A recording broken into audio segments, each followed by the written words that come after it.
very good morning, everyone. Welcome to the YMIR Cup World Championship Semi-Finals, broadcasting live from Singapore. We're your hosts. My name is Eugene, and with me here is Bella. For the uninitiated, Legends of YMIR is a large-scale war MMORPG game inspired by Norse mythology.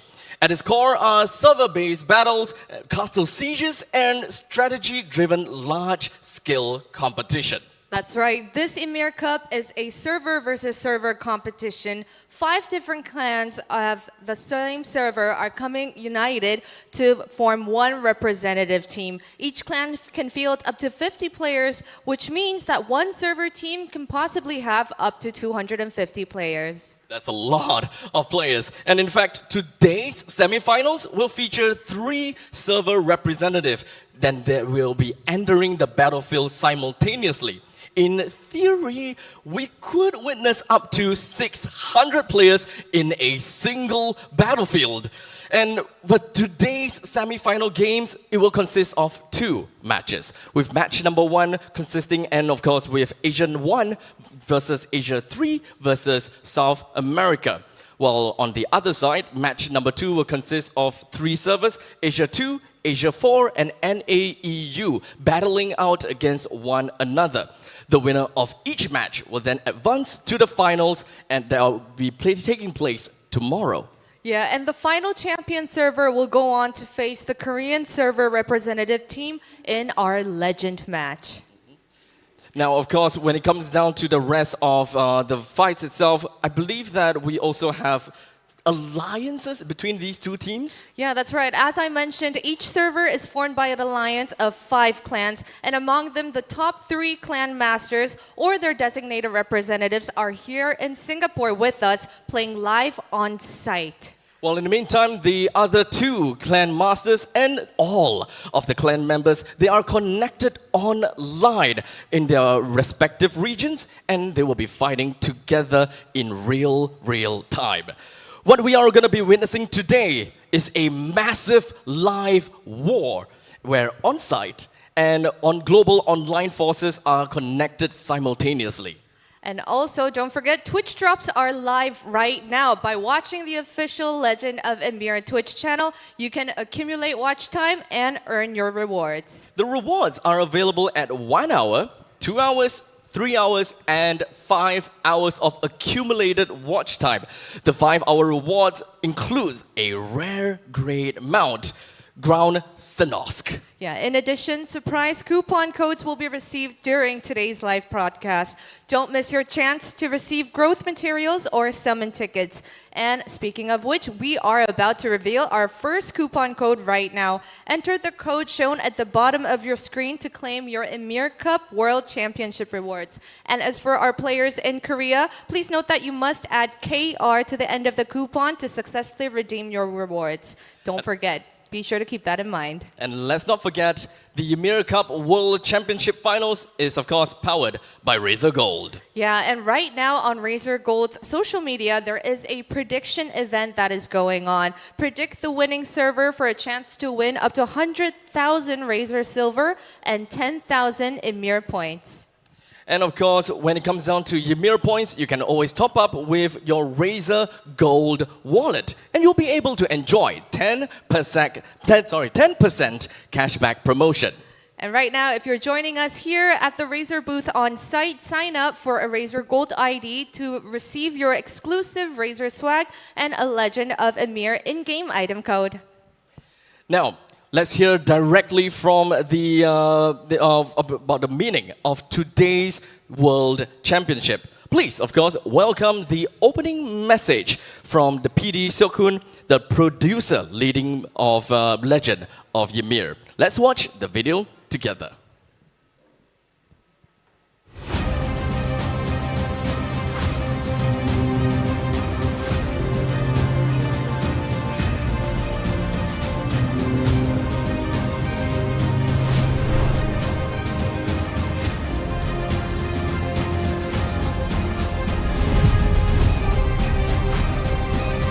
전 세계 최정상 서버들의 운명이 걸린 최후의 결전이 바로 이곳 레이저 C HQ에서 펼쳐집니다. 마지막까지 살아남아 우승을 차지할 서버는 어디일지 YMIR 컵 월드 챔피언십에서 확인하시기 바랍니다.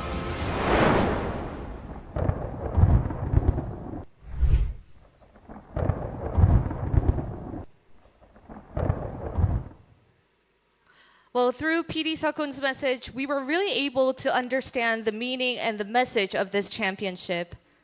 And with that said, we are absolutely excited to see what we're going to be seeing more from the YMIR World Championship. So let's welcome today's teams. Let's have a look at their introduction videos. I think money, because if you have a passion and your passion is a lot of money, you need to be financially successful. Definitely, yeah. 100,000%. Yeah, of course. We are made in this game, but some game we are the enemy, but this game we are big teammate. It means a lot to me because like one of the biggest dream in my life. As of now, it's the Xiao because the Xiao is the server favorite. They all expected the Xiao will be the world champion, but as for our server, we will not give it to them. 我们服务器是决胜天下，然后我们有信心赢下明天的比赛。 Shout out to my friends there and my clans, also the Acer family for reaching to this big event. So you guys ready to watch us and become the world championship here at Legend of YMIR. Strong because we're Brazilians and we never quit. A little bit of aggressive and strategic at the same time. They don't understand this level of the game, but they are happy that we are here. Mostly in game, some of them in real life. Thank you for watching. We're very happy to be here. It's been a great time in Singapore. I hope we will win. Well, we have our players here, and as they're getting ready for their final preparation, we're going to send it over to the casters to take us to today's battlefield. All right, ladies and gentlemen, I'm back together here with Beard. How are you today? I'm great. Ready for these matches. And of course, I will believe that there are going to be quite a lot that we should be expecting today. We've got a lot of games, in fact, 2 games, but what I mean about a lot is a lot of players. A lot of players up to 500 in each match. Which is kind of crazy. I've never really seen any games that we can see like 500 plus players. And that's honestly insane to me. So I'm going to be in your hands when it comes down to that, when there's so many things going on. Well, I'm pumped. I'm ready to see this. We have a little bit of a unique experience today because we have the 1v1v1, whereas most of these teams are 1v1 up until this match. Exactly. Most of like battles, we are looking at a very clear narrative of Team A versus Team B or red versus blue kind of situation. But this is not exactly the case. For those people that are familiar with Legends of YMIR and you've seen the battlefields before, when it comes down to 3 servers, you have one in the northwest, northeast, and down south.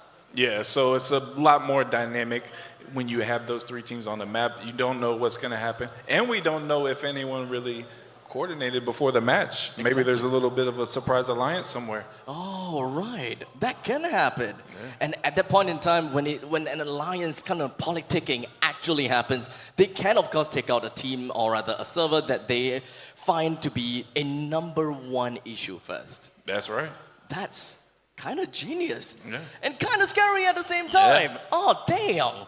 But, well, regardless, I believe that for those people that are online and watching the game, you must be wondering, oh, crap, you know, what time is going to be the matches for the later matches, or what time is going to be happening for the other matches that will be happening tomorrow? Because tomorrow's games are what most people will be looking out for. Yes, those big championships between the top teams. So let's just jump right in and talk a little bit more about the overview of the entirety of the YMIR Cup World Championship, where we have many of these servers going up against one another, where they also kind of had some qualifying stages to get themselves to this point. Today, we're going to be watching the semifinals that will be happening at 12:10 p.m., followed by match number 2 at 1:55 p.m. And then tomorrow we have the final between the 2 teams that win today, and then the legend match with Korea at 11:45 a.m. and 1:25 p.m. Right. So this is where I think the semifinals is where things are a bit more interesting in some sense, right? Because we are used to kind of 1v1 situation, not 1v1v1. So only and exclusively to the semifinals, we're looking at 3 servers that will be duking out against one another, which you can see on the screen right here. Asia 1, Asia 3, and South America will be going up against one another, and only one will prevail.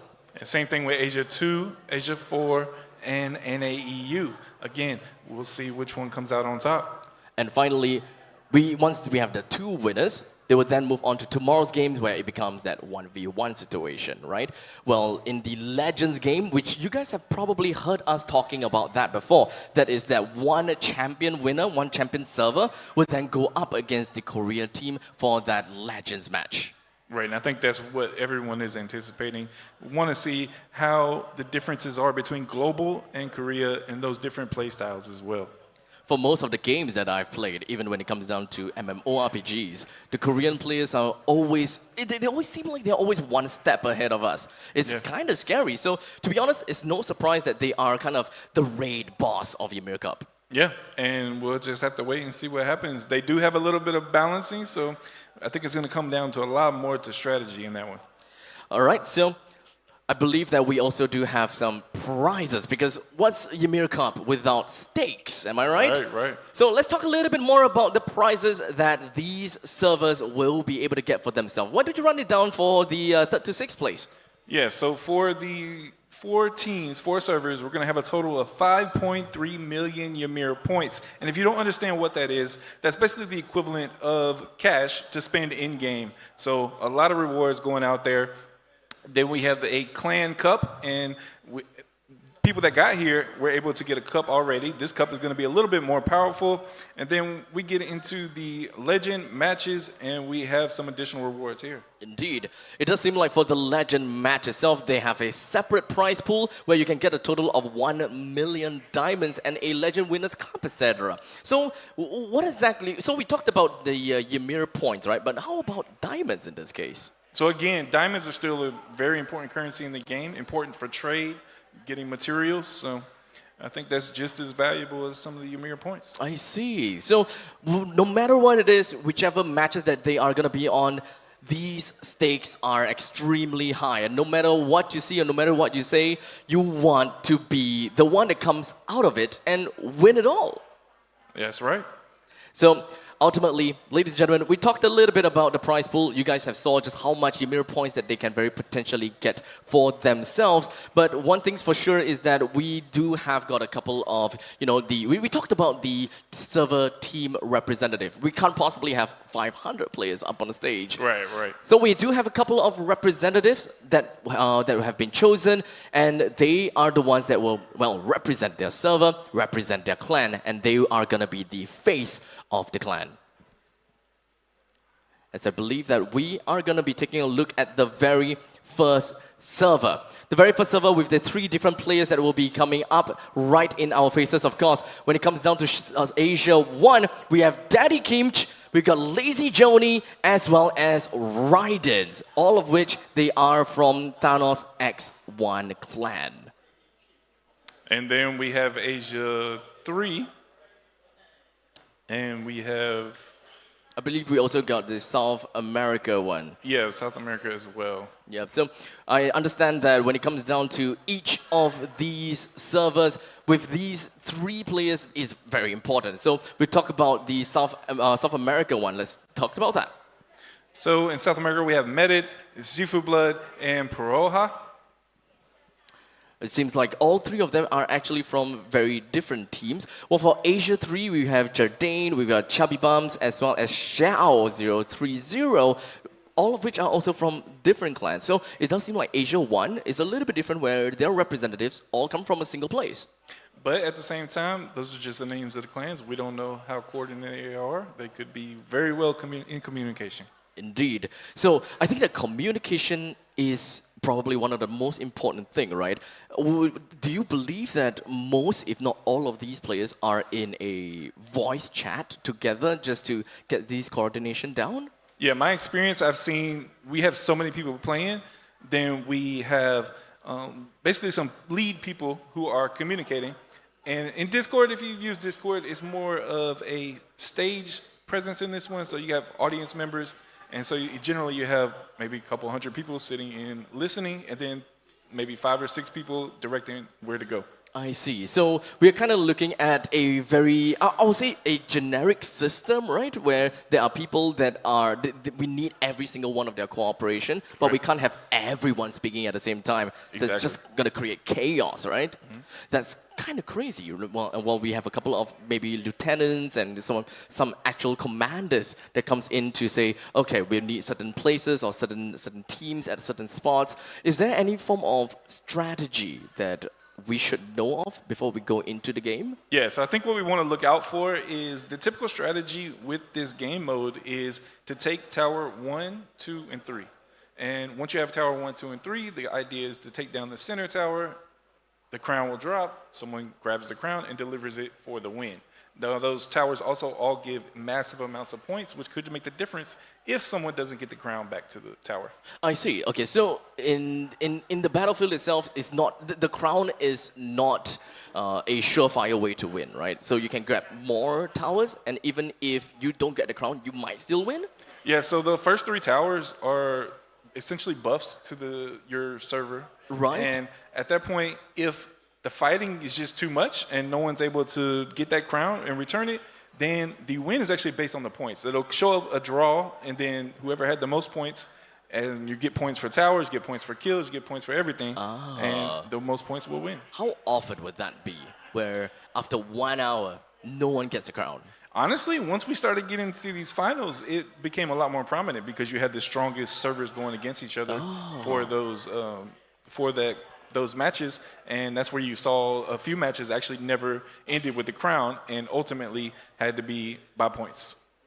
So there is actually a form of gap in between of the servers at a certain point in time, right? So that is something that we definitely want to expect to see, so that, we can definitely see stalemates happening. I think that that's going to be fun as well.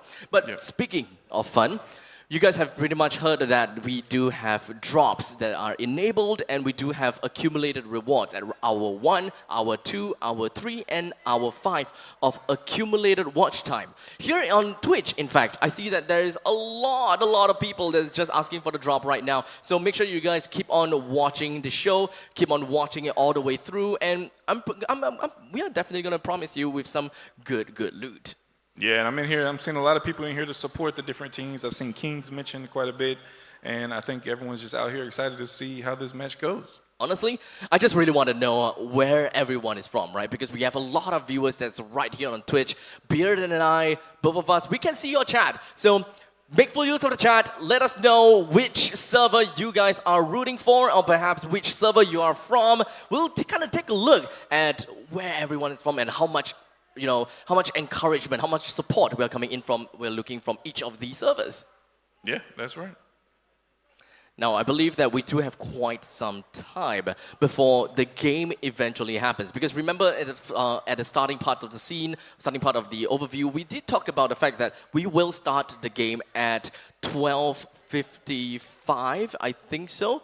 About 12:55, so we have quite a bit of time. So in the meantime, I think that talking about prizes would be fun, right? Because we kind of glossed over like the 3rd to 6th place kind of rewards. I think that second, the first runner-up and the champion prize is relatively similar, but if we're talking about exact numbers, those are actually a little bit different, right? Right, you're going to see a little bit more on those YMIR points and even some of the other rewards on there. And then also, one key thing about that too is there's rewards are different based on each of the top 5 clans. So those points that you get in the match actually matter. Same thing for destroying the tower. So it could be dependent upon which clan takes a tower down could determine how many points they get, and that could change how many prizes they get even on their server alone. Right.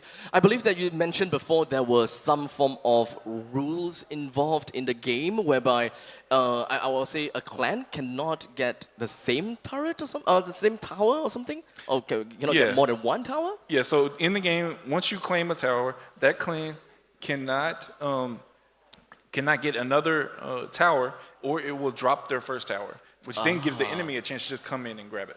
Okay, so understandably, they can only hold on to one tower to each of their names. And Right. that's why we have 3 clans coming in. So each clans are kind of designated 1 tower each.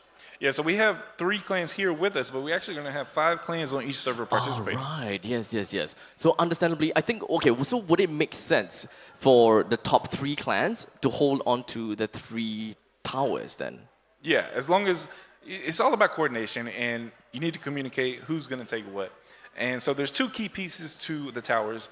The one is destroying the tower to open up the inner tower so that you can claim it.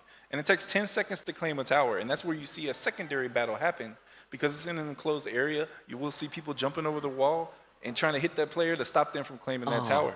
Oh crap, that 10 seconds. Yeah. 10 seconds is not an easy feat. And from my understanding, the moment that you get poked once, you You're kind right of up lose, you lose all channels. Yeah. God damn. But well, regardless, we asked for the rewards, we get it, right? So let's talk about the first runner-up, right? With a total of 4.2 million YMIR points, and they also get a Supernal selection chest. While for the world champion, will get and bring back home a total of 7 million YMIR points. They get themselves the World Champions Cup, as well as a Supernal L Summon Ticket selection chest. And I'm pretty sure that it says etc. because there's a lot more. Yeah, there's other rewards in there, and I'll tell you that ticket makes a big difference between runner-up and world champion. You're guaranteed the legendary on the world champion, so whoever wins, they're getting a legendary, which is awesome. On the runner-up, you're going to be getting the opportunity for a chance at a legendary, but you are subject to those rates, so you don't know what you're going to get. You might end up with that epic. I see. Okay, so when it comes down to being a world champion, that's the direction that you would want to go for. Oh yeah. Well, in the Legends match, we talked about the Legends match where the world champion will get the chance to fight against the Korean server. And that Korean server is the Legend match, the raid boss of Legends of YMIR here. And whoever wins here will get a total of 1.1 million diamonds. Actually, no, it's not whoever wins, it's both teams are guaranteed. So I think that's more of like an exciting match. It's more of like what you call like a pickup match. Yeah. Chance for everyone to come together globally. Exactly. And kind of come in with a little bit more time for themselves, a little bit more rewards for themselves for playing in an extra game, right? So a lot more diamonds that will be given away to them. And of course, a nice little trophy for, I would say, bragging rights. Right.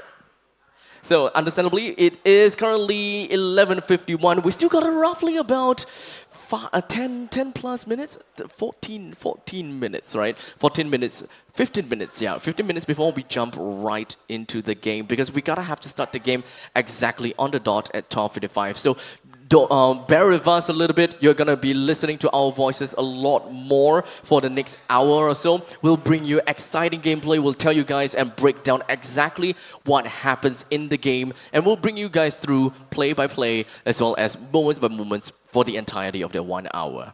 Yeah, maybe we could talk about a little bit about the dynamics that are going on today with the 3 servers that are about to face off. So if we look at what we learned about these servers, is we actually have 2 of the quote-unquote strongest servers facing off in this first match. And so it's going to be probably one of the most exciting ones right up front.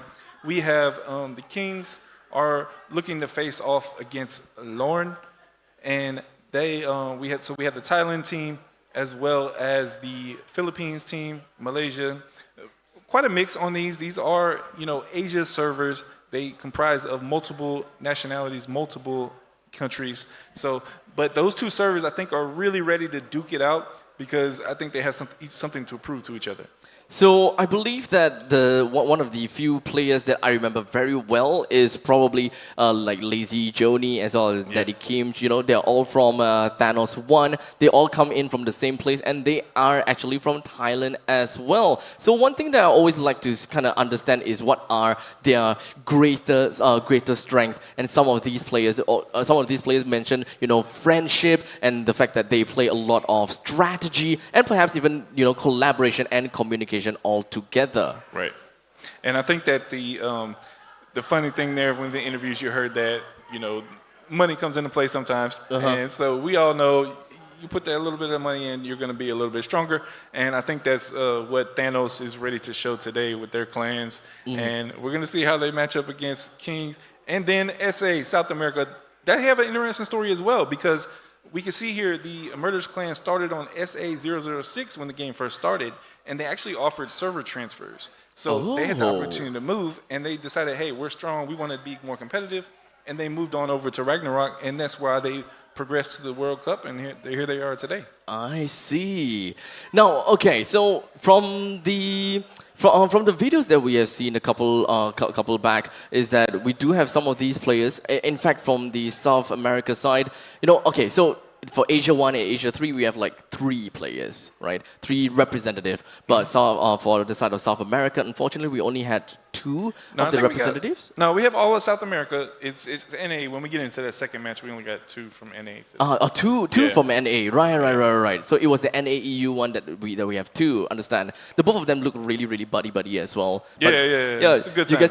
You guys will probably kind of like see that in a while later as well. So we're just kind of going through about the player representatives, what they kind of talk about. But I can't help but notice that we have a lot of archers, right? And I would understand that when it comes down to PvP and perhaps even for general content, archers are probably like the number 1. But when it comes down to PvP in terms of like crowd control and all that kind of stuff, I would always love to see a nice warlord in play. Oh, yeah. And so I think the big thing that's going to come into play today is the mythic abilities. Mythic abilities? Yeah, so they give you a special skill once you obtain the mythic Desir or Valkyrie. And when they get those skills, they give like a huge area attack.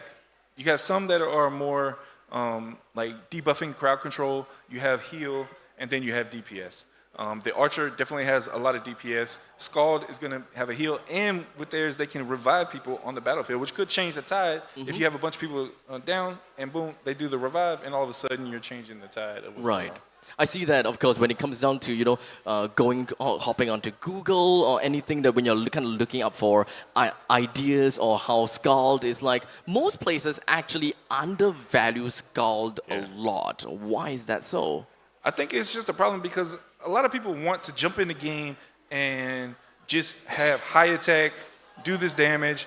Okay, they're really, really strong. But they don't understand that a lot of the content requires strategy. And Scald comes big into strategy because they have that ability to heal and protect the team. Right. So is it fair to say, right? Because understandably, when it comes down to MMORPG, we have we definitely have categories of like kind of free-to-play players and pay-to-play players kind of thing, right? So I would like to believe, like, is it true that you will say that Scald is actually really friendly for free-to-play players, where they can have a lot of impact despite not being one of the strongest players? I'd say that's definitely the case. I mean, you basically can be a little bit lower on the power and still be very valuable as a Scald. So definitely a good choice for the free-to-play. Understand. But ultimately, when it comes down to a full clan synergistic kind of thing, right, we have a lot of players. So as much as possible, we'll want to have a nice little balance of different classes. I would believe that, yes, archers is kind of like one of the main damage dealers. You do a lot of damage and you do a lot in the battlefield. Right. But yet, if you don't have like a warlord in play, if you don't have a very strong frontliners, your defenses might just be broken really quickly with not a lot of ways to just crowd control a impending enemy. Right. Because, I mean, you need that tanking ability. You need close-in attackers and melee. You need just the variety. You need a little bit of everything. I think the one thing we see that doesn't get a lot of love from the higher power players is the mage. The mage? Yeah. Well, what about the mage, is it? So I'm not sure why we don't see that as much in the higher powers, but they're very good DPS. I think maybe what it is it just doesn't narrow in on any particular support area. So maybe that's why there's just a little bit less. Understood. Now, of course, before we talk a little bit more about the game again, I would like to take this small little time and a small little moment to remind everyone about a quick little code that you guys can see on the screen later on as well. So make sure you guys make full use of the code. Type it into your game. And a quick reminder for the Korean server players is that you guys have to type KR at the back of the coupon code in order to use it, all right? People from the rest of the world, don't worry, just using the coupon code by yourself over there, you're good to go. Yeah, go ahead and use that code, guys. And I'm checking the chat, guys, and I see, I hope I didn't offend anyone with the mage comment. I see we have some mages, and they are also called vulvas in the game. So, yeah, look, no offense to anyone. I'm just saying at the top, you just don't see too many of them. But we know you guys are out there, and we appreciate that DPS. A little niche, I might say. Yeah, a little niche. There are a little bit of niche that a mage could do that everyone else couldn't, right? So we need you regardless, right? So there are definitely some kind of appeal. In fact, actually an appeal to me, right? That if there is any class that isn't played a lot, I would generally really just resonate to go over to that one instead. Because, just kind of make things a little bit different. Yeah, see, me, I've honestly just stuck to the archer. I like the range classes. Fair enough, fair enough. Well, archers really just is kind of like a jack of all trades, master of all, actually, in this case, right? So a little bit different from what the idiom that we understand, right? Jack of all trades, master of none. But honestly, archer is really good. So it's kind of like a master of all kind of situation. But regardless, my favorite is gotta be a warlord, right? I love being burly. I love being tanky. Go into the middle of the fight. You can't die, and you can still crowd control enemies. People always get the idea and that difficulty to understand. Do we kind of deal with the backline damage dealer so that the warlord can't do anything? Or do we deal with the warlord first? But it's so difficult to bring him down because we're wasting all of our time, our energy trying to bring a warlord down while the archer is just shooting right at us. Yeah, and that comes down to that real-time strategy. Sometimes you have to ignore certain characters. Okay, they're too hard to take down. Let's switch over and attack somebody else. And it's all about, a lot of it still comes down to that power. You need to take out the highest power players first, whatever class they are, and then you can start picking off everyone else. And it's not easy to bring down highest powered player. No. You can't go all alone. Right. That's for sure. You can't go all alone. In fact, if we're talking about top one player, if you want to fight against the top one player, I think that in order to get a very fair or a very dominant chance, you probably need like the top 5 players of your clan, for example. And top 5 players might not even be enough sometimes. Yeah, sometimes it's not. And that's where you really see this dynamic that we'll see today. As we see the varying powers among the different servers. And you can see a difference even between Asia, SA, and NA. Yeah. So this, all these talks is all about, really just brute forcing if you just want to brute force your way through. But if we want to talk more about strategies, there is always an economy that you're going to have to look out for. You're going to have to really look out for some of these abilities that have gone by and which abilities are currently off cooldown, those kind of stuff. Right. So having a timekeeper for very specific players, like very specific top 1 players, is actually really important to me. As long as the timekeeper always have got a good idea that, the top 1 player of this other server has already used probably an ultimate ability, then, okay, now's the time to spring right in. How long do we have left before he's back online kind of thing? Yeah, and that's the most important thing, especially with these, the top players and their mythic abilities. And you can hear it when, I'm hearing strategy in game. A lot of it comes around to those mythic abilities and what time is left. And you hear the communicating back and forth. Okay, I have 30 seconds left. I have 20 seconds left. And then when it comes down to, okay, the tower is at 1%. So now we need to jump in and use it. And that can change the whole tide of the war. So there is a lot of flexibility that is involving around all of these players. They have to really think on the fly. The commanders have to make very strategic and very intentional decisions on switching targets. Because one thing's for sure, you can always have like a couple of people fighting against one another. We can have like 100 people fighting over there, 100 people fighting over on the other side, and just dedicate a few people to kind of keep the timer onto the tower. The moment that you realize, okay, the tower is coming down to a critical amount of health, we will rally up like 200 players, go straight in for the tower. Right, and that is the key thing. You need as many players on that tower when it's going down because anyone else can come in and get that last hit. Do you have kind of a strategy that you yourself love about when it comes down to the tower? Do you like to always be involved in the tower fight? Or do you prefer to kind of stay at the sidelines a little bit until it's time to voucher?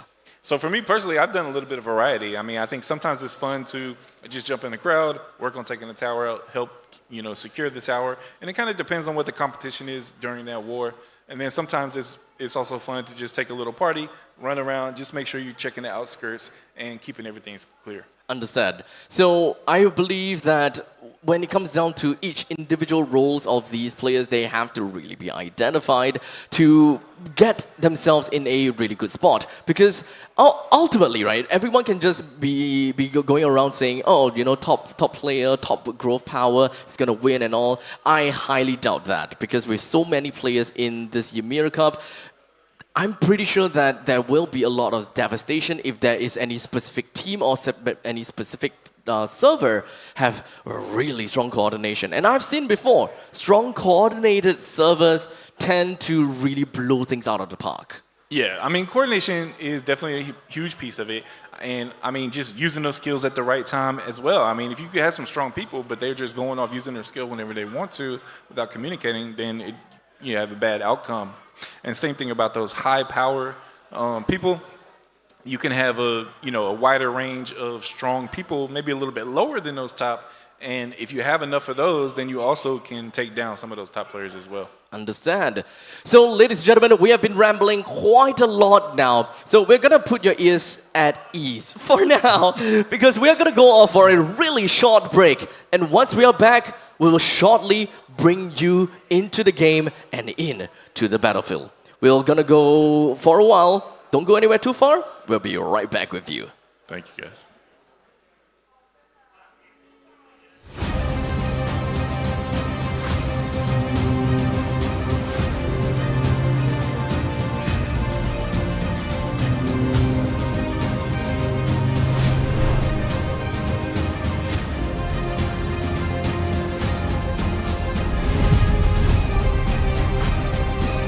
전 세계 최정상 서버들의 운명이 걸린 최후의 결전이 바로 이곳 레이저 CHQ에서 펼쳐집니다. 마지막까지 살아남아 우승을 차지할 서버는 어디일지 YMIR 월드 챔피언십에서 확인하시기 바랍니다.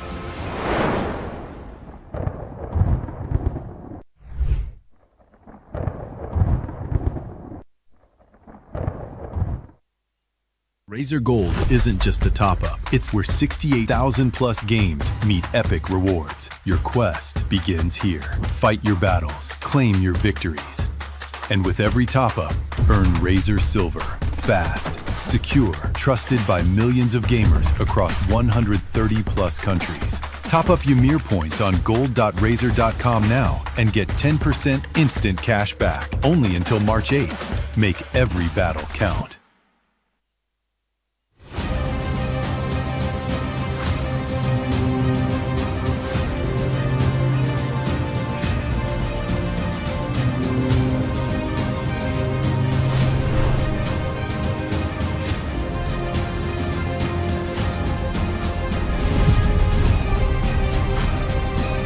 전 세계 최정상 서버들의 운명이 걸린 최후의 결전이 바로 이곳 레이저 CHQ에서 펼쳐집니다.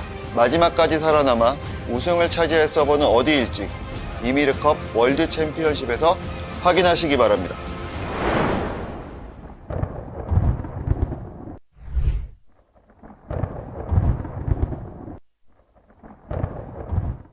Razer Gold isn't just a top-up. It's where 68,000 plus games meet epic rewards. Your quest begins here.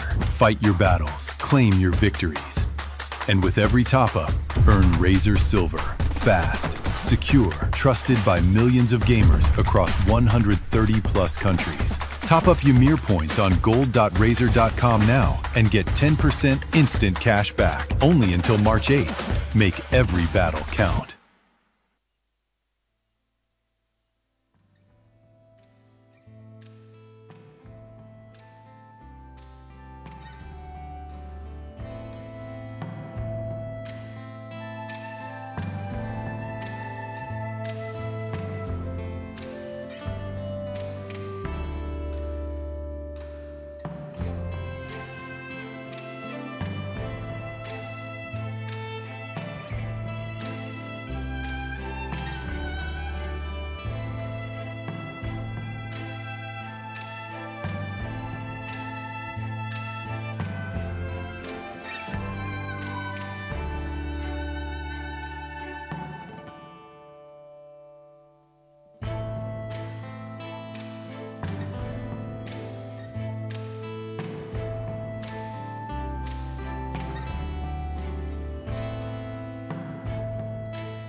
전 세계 최정상 서버들의 운명이 걸린 최후의 결전이 바로 이곳 레이저 CHQ에서 펼쳐집니다. 마지막까지 살아남아 우승을 차지할 서버는 어디일지 YMIR 월드 챔피언십에서 확인하시기 바랍니다.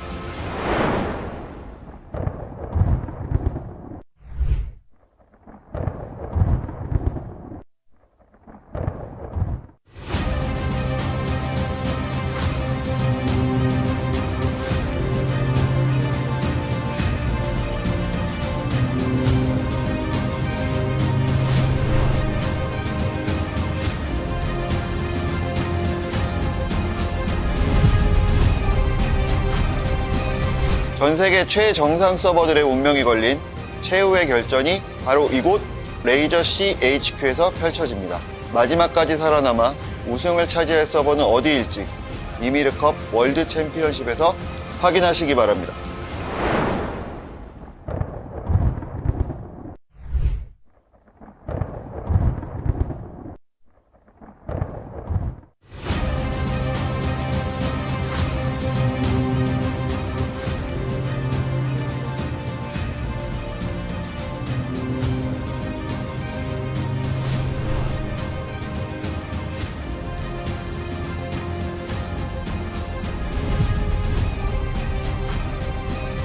전 세계 최정상 서버들의 운명이 걸린 최후의 결전이 바로 이곳 레이저 CHQ에서 펼쳐집니다.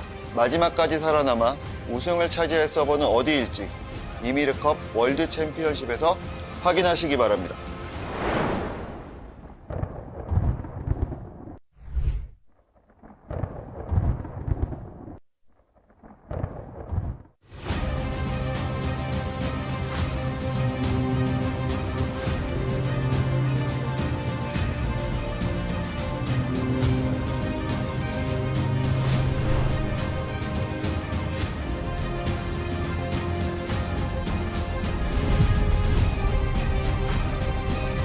전 세계 최정상 서버들의 운명이 걸린 최후의 결전이 바로 이곳 레이저 CHQ에서 펼쳐집니다.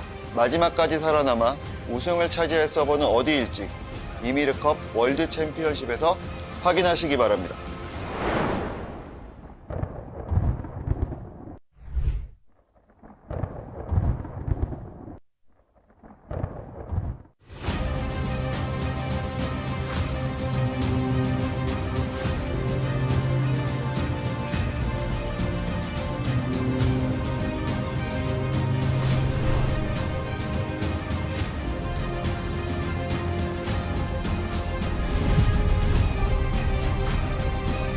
전 세계 최정상 서버들의 운명이 걸린 최후의 결전이 바로 이곳 레이저 CHQ에서 펼쳐집니다. 마지막까지 살아남아 우승을 차지할 서버는 어디일지 YMIR 월드 챔피언십에서 확인하시기 바랍니다.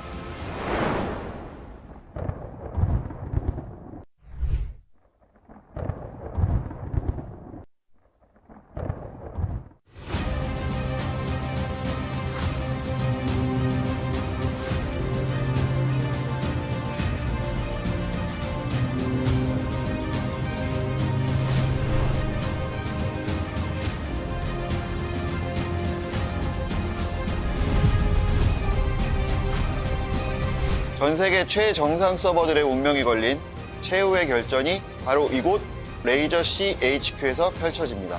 마지막까지 살아남아 우승을 차지할 서버는 어디일지 YMIR 월드 챔피언십에서 확인하시기 바랍니다.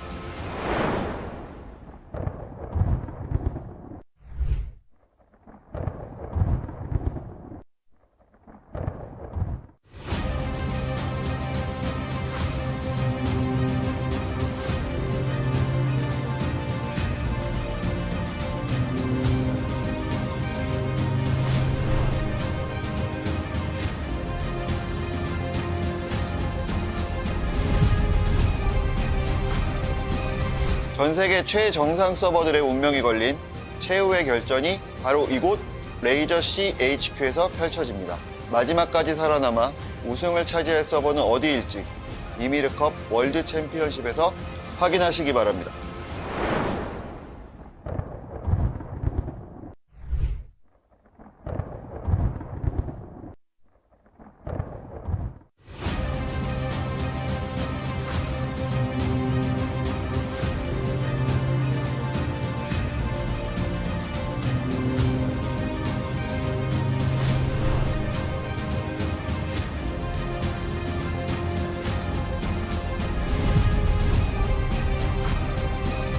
전 세계 최정상 서버들의 운명이 걸린 최후의 결전이 바로 이곳 레이저 CHQ에서 펼쳐집니다.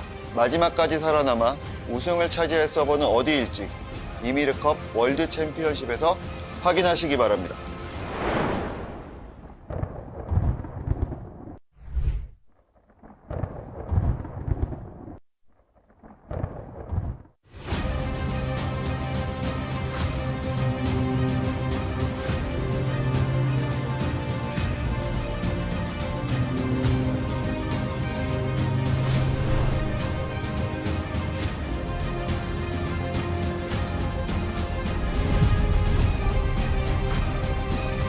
전 세계 최정상 서버들의 운명이 걸린 최후의 결전이 바로 이곳 레이저 CHQ에서 펼쳐집니다. 마지막까지 살아남아 우승을 차지할 서버는 어디일지 YMIR 월드 챔피언십에서 확인하시기 바랍니다.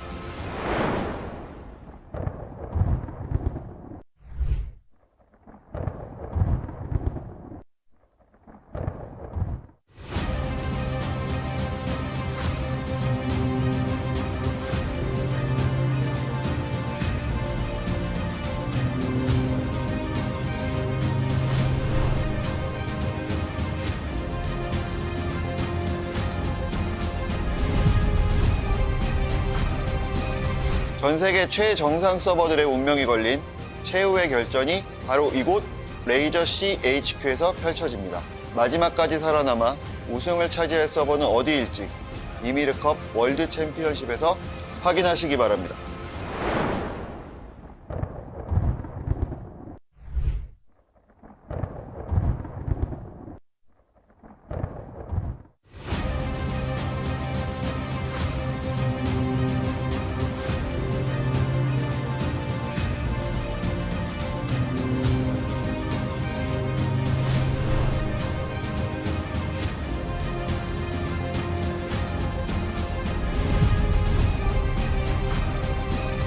전 세계 최정상 서버들의 운명이 걸린 최후의 결전이 바로 이곳 레이저 CHQ에서 펼쳐집니다. 마지막까지 살아남아 우승을 차지할 서버는 어디일지 YMIR 월드 챔피언십에서 확인하시기 바랍니다.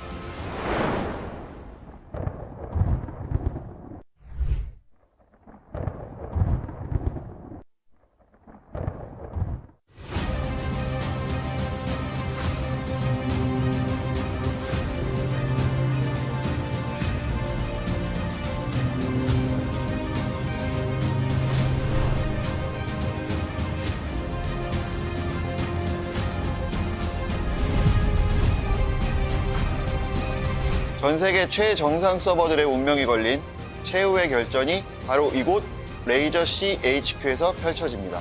마지막까지 살아남아 우승을 차지할 서버는 어디일지 YMIR 월드 챔피언십에서 확인하시기 바랍니다.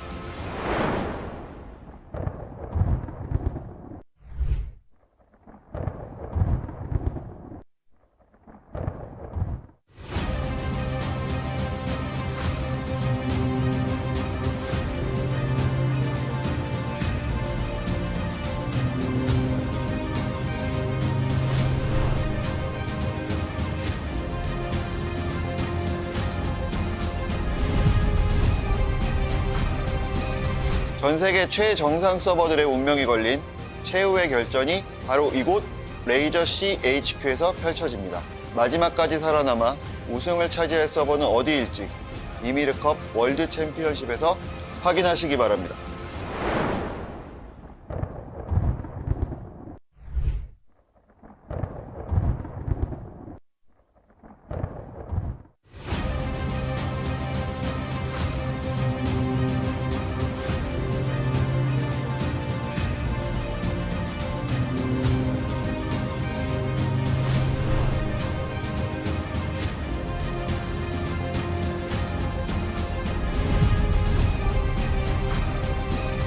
전 세계 최정상 서버들의 운명이 걸린 최후의 결전이 바로 이곳 레이저 CHQ에서 펼쳐집니다. 마지막까지 살아남아 우승을 차지할 서버는 어디일지 YMIR 월드 챔피언십에서 확인하시기 바랍니다.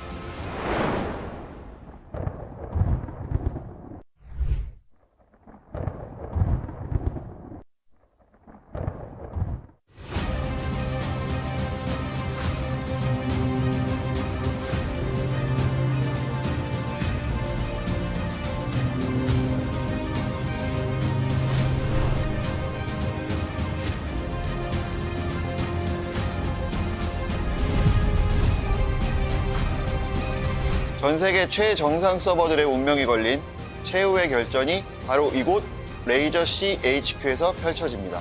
마지막까지 살아남아 우승을 차지할 서버는 어디일지 YMIR 월드 챔피언십에서 확인하시기 바랍니다.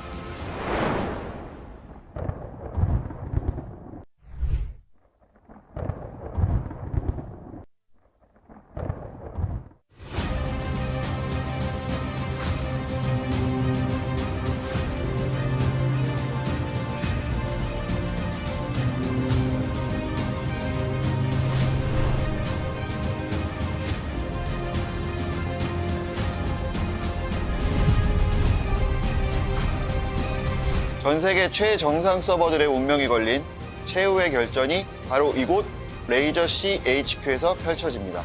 마지막까지 살아남아 우승을 차지할 서버는 어디일지 YMIR 월드 챔피언십에서 확인하시기 바랍니다.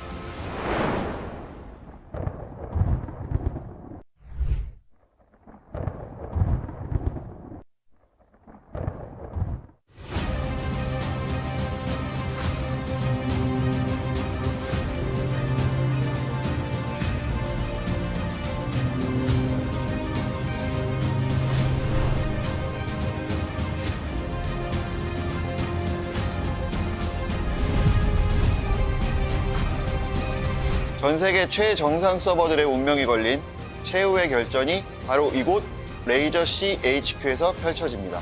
마지막까지 살아남아 우승을 차지할 서버는 어디일지 YMIR 월드 챔피언십에서 확인하시기 바랍니다.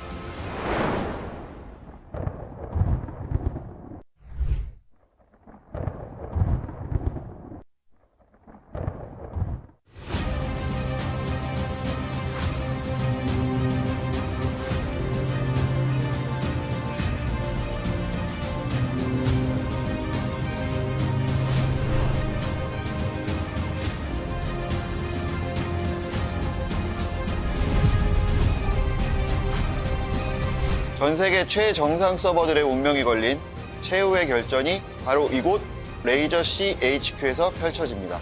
마지막까지 살아남아 우승을 차지할 서버는 어디일지 YMIR 월드 챔피언십에서 확인하시기 바랍니다.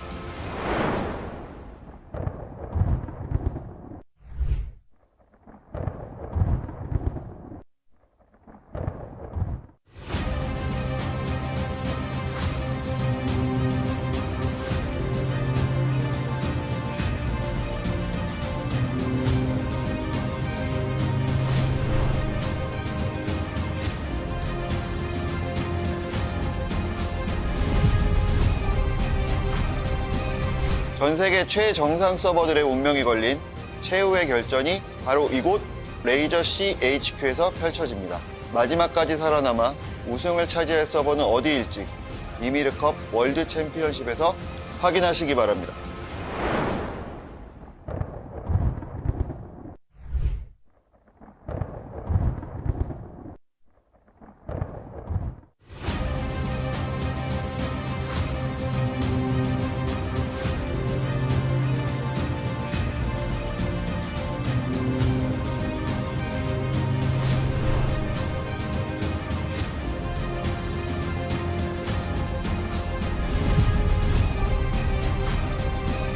전 세계 최정상 서버들의 운명이 걸린 최후의 결전이 바로 이곳 레이저 CHQ에서 펼쳐집니다. 마지막까지 살아남아 우승을 차지할 서버는 어디일지 YMIR 월드 챔피언십에서 확인하시기 바랍니다.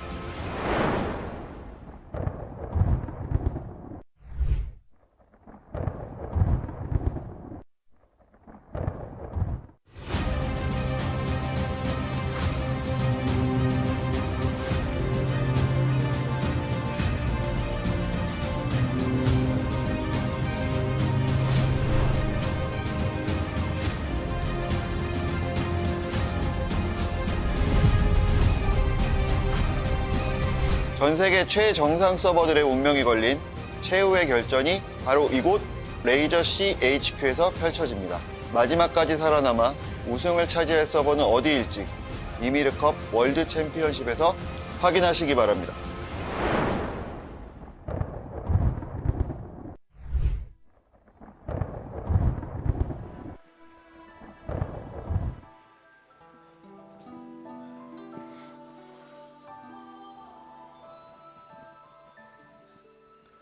All right, ladies and gentlemen, welcome back once again. We are about to get the show on the road with myself, Abstract, and with me here is Beard. Yeah, let's get it on. Let's see this first match. I think everyone's ready now. I'm pretty sure that everyone in the chat, you guys are roaring with excitement and just brimming with the truth of what will happen in this battlefield. Because remember, we said that there could be up to 600 players in this one battlefield, and with 3 servers, all of them congregated in this one massive battlefield. I think that this is kind of crazy to watch. Yeah, and they're from all over the world, so we get to see a little bit of everything. A little bit of everything is kind of an understatement here. Yeah. It's kind of like an everything kind of thing, right? It's kind of crazy, but I'm just excited to see what kind of pandemonium is going to unfold in the battlefield itself. Because from what I can understand, right, in my days of playing MMORPG and these kind of server wars, all I know is insane, but it's mostly 100 versus 100. That's the most that I've seen. Yeah, and this is massive. I mean, it's not just clan v clan. It's not just 5v5, 10v10. We're talking 5 clans going up against each other on 3 different servers. Is something that I've never seen before. The main thing that comes into my head is, where do they get the infrastructure to hold so many people in one server and not crashing, right? Yeah, and then just trying to optimize so that everyone has a fair experience with that ping, because we all know how that goes when you try to connect globally. So exactly. So most of the time, it's like if we are looking at Asia versus Asia versus Asia, I think that we wouldn't have too much of a problem. Right. However, if it's like Asia and South America, I think that there might be problems here and there. But I'm pretty sure that the developers have found a very good way and very good answer to these ping issues. Otherwise, this tournament wouldn't happen at all. Right. So I'm sure we found a nice, fair balance, and hopefully everyone has a good experience today. Now, of course, without further ado, we do need to let everyone know that the game will be starting at in roughly about 5+ minutes or such, and all of the players are actually kind of ready. We still don't have the green flag to start just yet, but we are going to be taking a peek into the battlefield. Yeah, it looks like we're getting some people connected, and man, I'm excited. And with that all said, we already have like a little bit of an anthem going on. So ladies and gentlemen, everyone that is in the chat right now, Make sure to let us know how you feel about this game. Let us know where you are from. Type in the chat, be it on Facebook or Twitch, whatever it is, wherever you are. Let us hear you. Where are you from and which server you are rooting for? Yeah, let's go. Who we got from SA? Can we get a little shout out in the chat? A little bit of a who. Oh, I see some Brazil. I see some Philippines over there There as we well. go. There we go. There we go. Understandable. Quite a bit of Philippines, actually. I do see a couple of them just kind of going at it as well. And of course, on our opposite side of the stage, we also do have the Chinese stream going on as well. So if there's anyone on the stream that is more proficient with Mandarin language, you guys can jump on over to that stream as well. Otherwise, if you guys prefer to be on an English broadcast, this is where you are. Look, let's go to someone from Houston. Texas. Yeah, Houston, Texas. Okay, I'm in the Dallas area, so not too far. Yeah. Not too far. How far is far actually? About 4 hours. 4 hours? Yeah. Oh damn. That is. I have no idea how they count that to be far or not far. Because here's the thing: Singapore is really small. By now you know, right? Yeah. If we were to kind of count the longest edge apart from the west to the east, that would take at best 1 hour. Oh man, I wish. Texas, I think to get from one end of Texas to the other can be upwards of 8-12 hours. Holy crap. Yeah. Honestly, I think that your city is probably bigger than Singapore already. Honestly, yeah, we're DFW area is a huge area, and I think it probably comes pretty. It probably passes Singapore a little bit in size. Oh, damn. Yeah. You know, just a little bit of introductory before we jump onto the game because it's my second day getting to know Beard as well. So it's nice to kind of get to know you a little bit. Tell me more about, what you feel because I believe it's your first time in Singapore, right? Yeah, so first time in Singapore, second time out of the country. Great experience. I wasn't a fan of the long flight, but the flight was comfortable. It was nice, and I got through it. Had a little layover, I believe. I don't think that there's a direct flight. No, we stopped in Hong Kong. And then made our way to Singapore. Right. Okay. Understand. But congratulations on making all the way through here because I can understand that trip can be really grueling. Oh yeah, man. Really punishing as well. But it's worth it. It's worth it. It's worth it.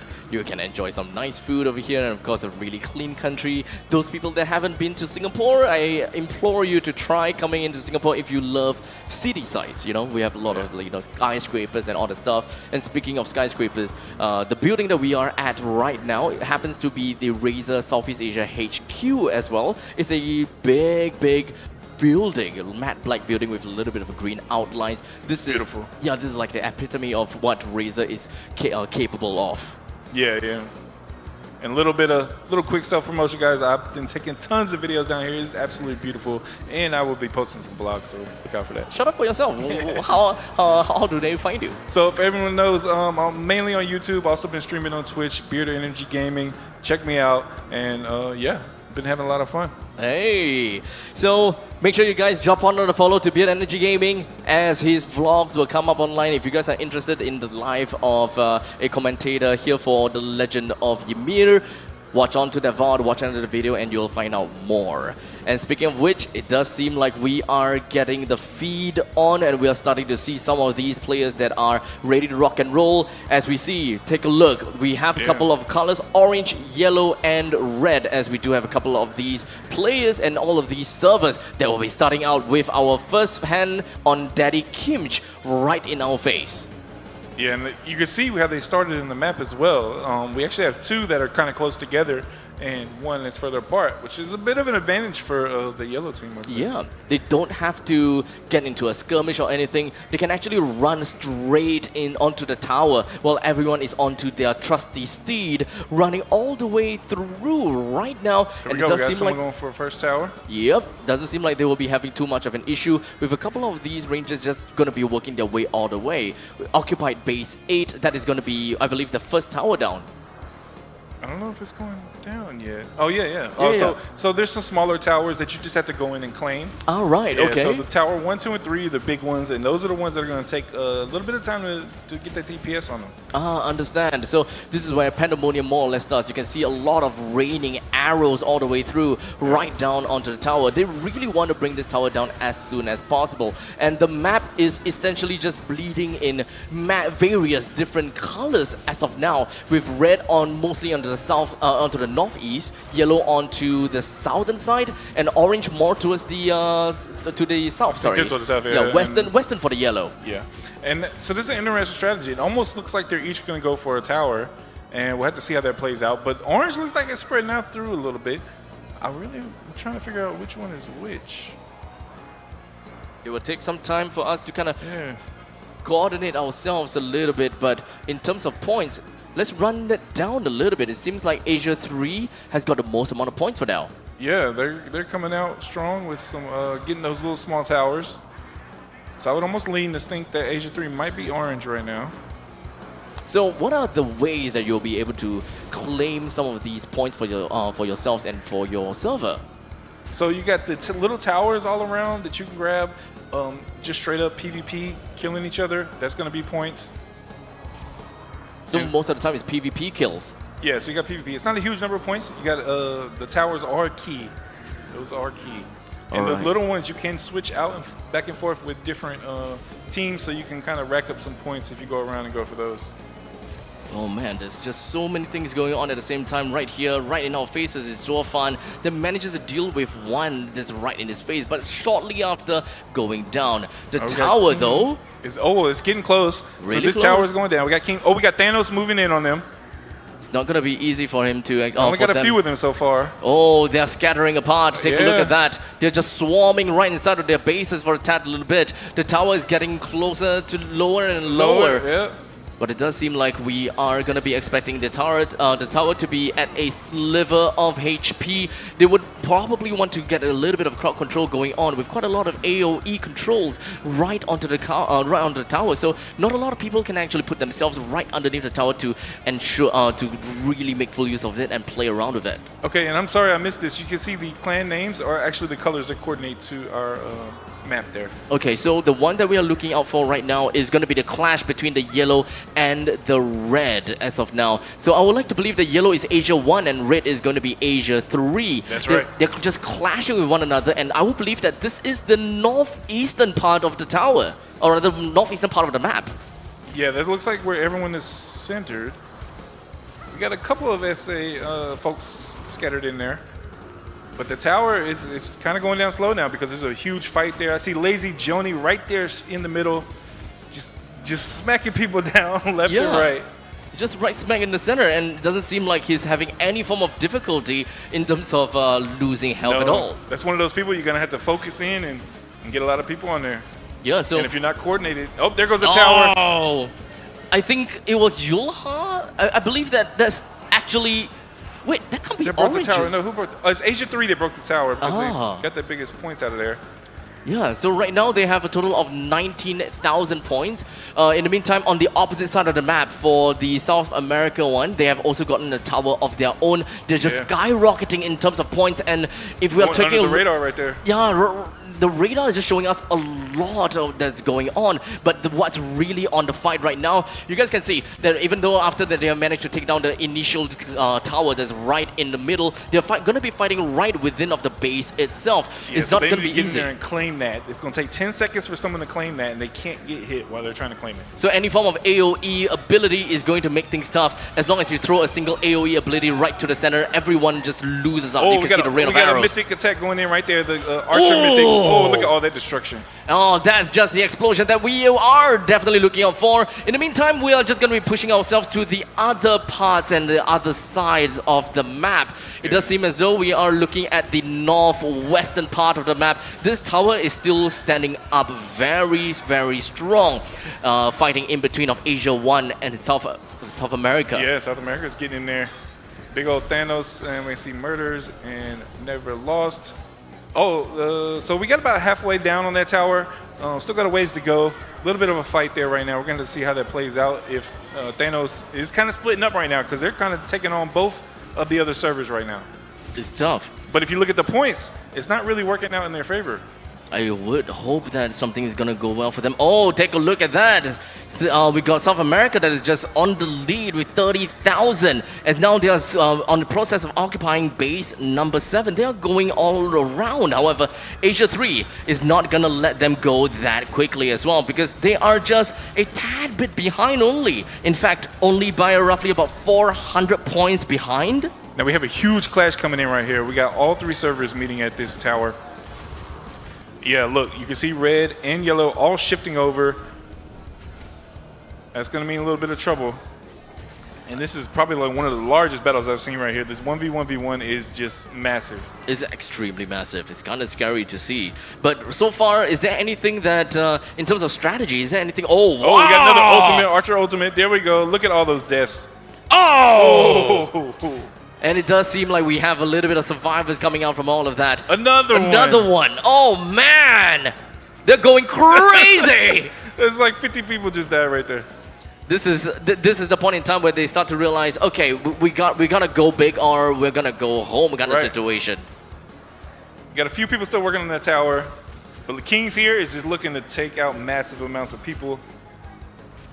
But man, this is just a huge cluster of each server all right there in one spot. Lazy Joni went down. Oh man.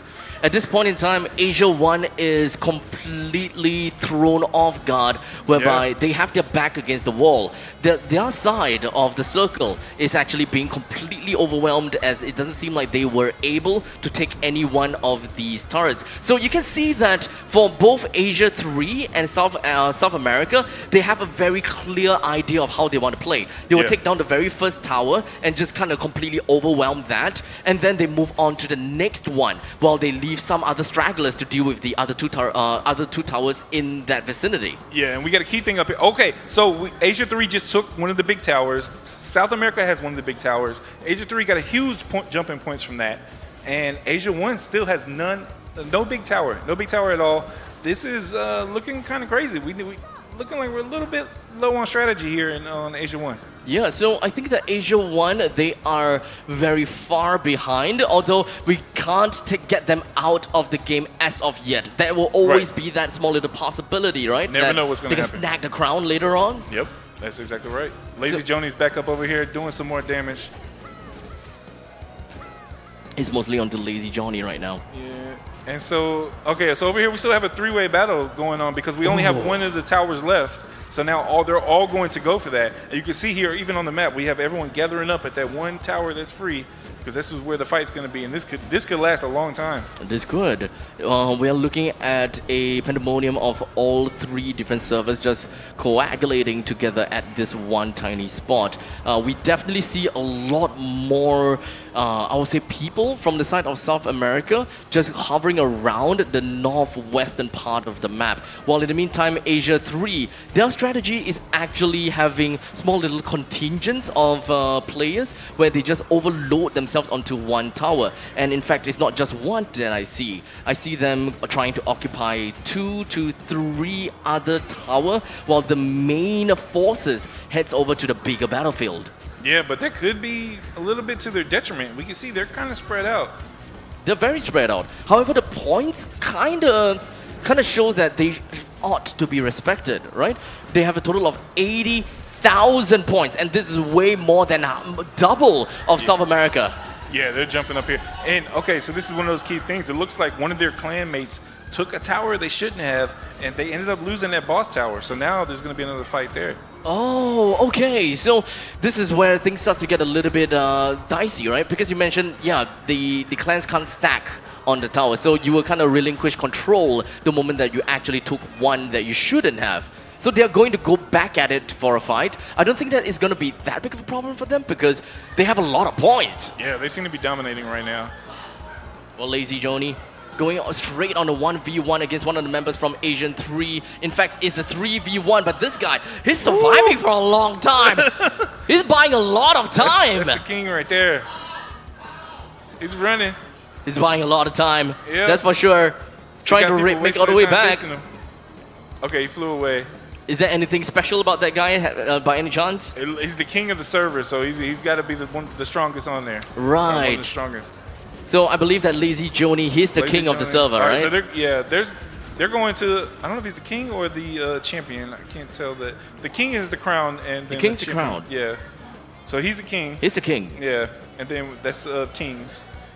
So their clan name's also Kings. Yeah, The server. they're just dominating. You can see that the red clan tags are the one from Asia 3, and they are just mostly they're really all around. You can see just how much dominance that they are enacting over this entirety of the base. A lot of archers, and they are technically unattended. Man. Oh, I think we had another ultimate go off there, or another mythic skill, and there are just bodies laying around this base. And this is the one that they lost because they took another one.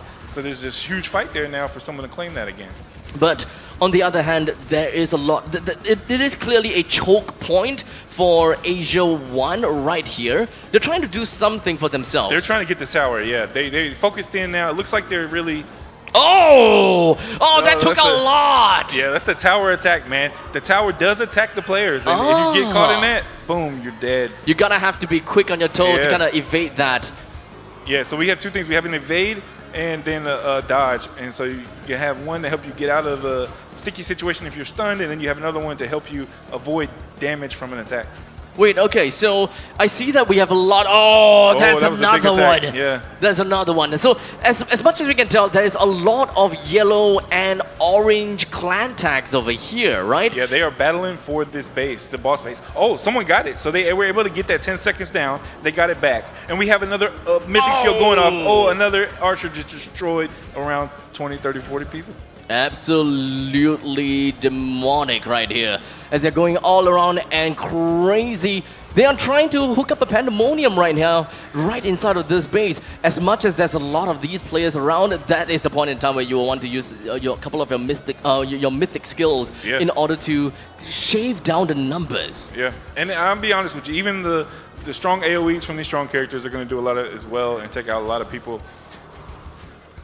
Doesn't seem like we are getting anywhere as of yet because there's still way too much people right now. It's just a massive, massive battle. But some key numbers here we can see on the screen. We got essentially the deaths on the teams. And we can see right now SA and Asia 1 have had pretty similar amount of deaths, while Asia 3 is kind of showing their strength because they have almost half the number of deaths. Yeah, and not only that, they have quite a bit. They have 3 of the normal bases and 1 of the boss base. Yeah. While Asia 1, they haven't really managed to relinquish control of any boss bases as of yet. Asia And 1 looks is like SA heavily lost behind. theirs too. Oh yeah, they lost theirs. Yeah. So that means this is the same thing where they accidentally took 1 tower that they shouldn't have. I believe so. Oh man. That means that South America, they're going to be slightly behind as they ran out of buffs. So coming into the crowned tower in the center later on, I would like to believe that Asia 3 probably would have a massive amount of advantage. Yeah, if we make it there. If we make it there. If we make it there. Every single one of these towers have to go down first, am I right? Yeah. And there's a total of 9. I'll take that back. I don't think they have to go down, but that is the key thing to take those first before you go for the middle. But we'll be interested to see if someone changes up the strategy. Right now, we have maybe a couple stragglers in the middle, but no one's really looking at that middle at all. Not as of yet. I believe that middle is currently available already? Or is it not available yet? I'm pretty sure you can still hit the tower during the match. But it takes too long. Yeah, it's very long, and again, it's no guarantee that you're going to get the crown. It's no guarantee you get the last hit. You also want to secure the points, and you really want to secure those buffs from having those other towers. I think for most of these servers, the main idea that they are looking out for is that they want to get the consistent points first. Right. The consistent points coming in from the normal bases as well as the boss base. If you were to go straight to the center, you actually spend a little bit too much time all by your own as a single server. And by that point in time when you... Oh, we have the king getting ready to go down right there. Oh, he recovered half health. And that's the Still power going of at it. Scald, I believe. I think that was from the Scald. I'm not Yeah, sure. the Scald might be able to get that reanimation back over to them. A lot of dead bodies on the deaths. floor. That's a lot of bodies that hit the floor. This is the point in time where I sing the song. Yeah. Oh wait, look, Asia 1, they managed to get a boss Oh, base they of got their it. Okay. own. So all 3 are taken now. So the focus should be the middle tower, and you can start to see some people start to go in there. There is still a couple of normal bases left for them. Like I know for Asia 1, there is 2 more normal bases that they can go for. The question is if whether Asia 3 wants to go and steal some of these towers, right? Because there are a total of 5 clans. They can take 2 more. No, they can take 1 more normal base. Am I right? They have one boss base and 3 normal bases. Well, basically you can have up to 5 bases because you have 5 clans. Oh, okay. So it's only the boss base that can't take other boss bases? Am I right to say that? Well, no. If your clan has the boss base, you cannot touch the other normal base. Someone else goes in from your clan and touches the normal base, you will lose the boss base. Okay, so technically speaking, since we have 1 boss base and 3 normal base, they can, Asia 3 can go for 1 more normal base. But then go for normal or boss. You can get all 3 boss bases. Ah, okay. But at that point, you can only have 2 normal bases. Understood. Yeah. So at this point in time, they might actually just jolly well head over to the center. We got another ultimate there. We got a Scald mythic skill back there. Oh, the tree. Resurrecting some people. Yep. So some people are going to get resurrected right there. It's very, very flashy. And boom! Oh, another goes the Archer dynamite. mythic. Another 20 people dropped right there. This is where insanity meets, well, I don't know, meets explosions, I suppose. Yeah. We've got a lot of things that's going on. So these are the little towers here. So we do have some fighting going on for them. And so the key thing about these small towers is they give you good points that you can teleport to. Ah. So your team can utilize those to get places quickly on the map. Yeah, you can actually buy, I want to say buy, you can shave a lot of time, but Asia 1. Huh? Wait, what? What?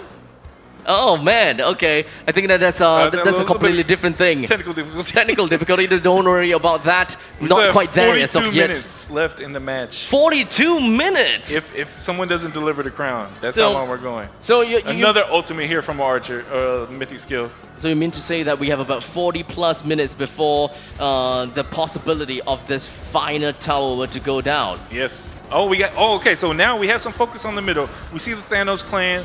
They're all in there. They're like, okay, we're going for this win. Okay, so that would also mean that they have put a lot of resources just on whittling down this tower's health. Yes. And to some people, they will believe, okay, it's actually good for, okay, if you're from Asia 3 or from South America, you are actually really happy about this because they are spending their time taking down the tower with no dividends. Right. But here, again, so now, honestly, Asia 3 SA should be regrouping. They want to regroup so they can come in and be able to wipe this out because you don't want to have stragglers just coming in because they're going to get picked off one by one. They have to regroup, right? Yeah. Regroup and run in together. Yeah. And I think that we could most definitely see something like that.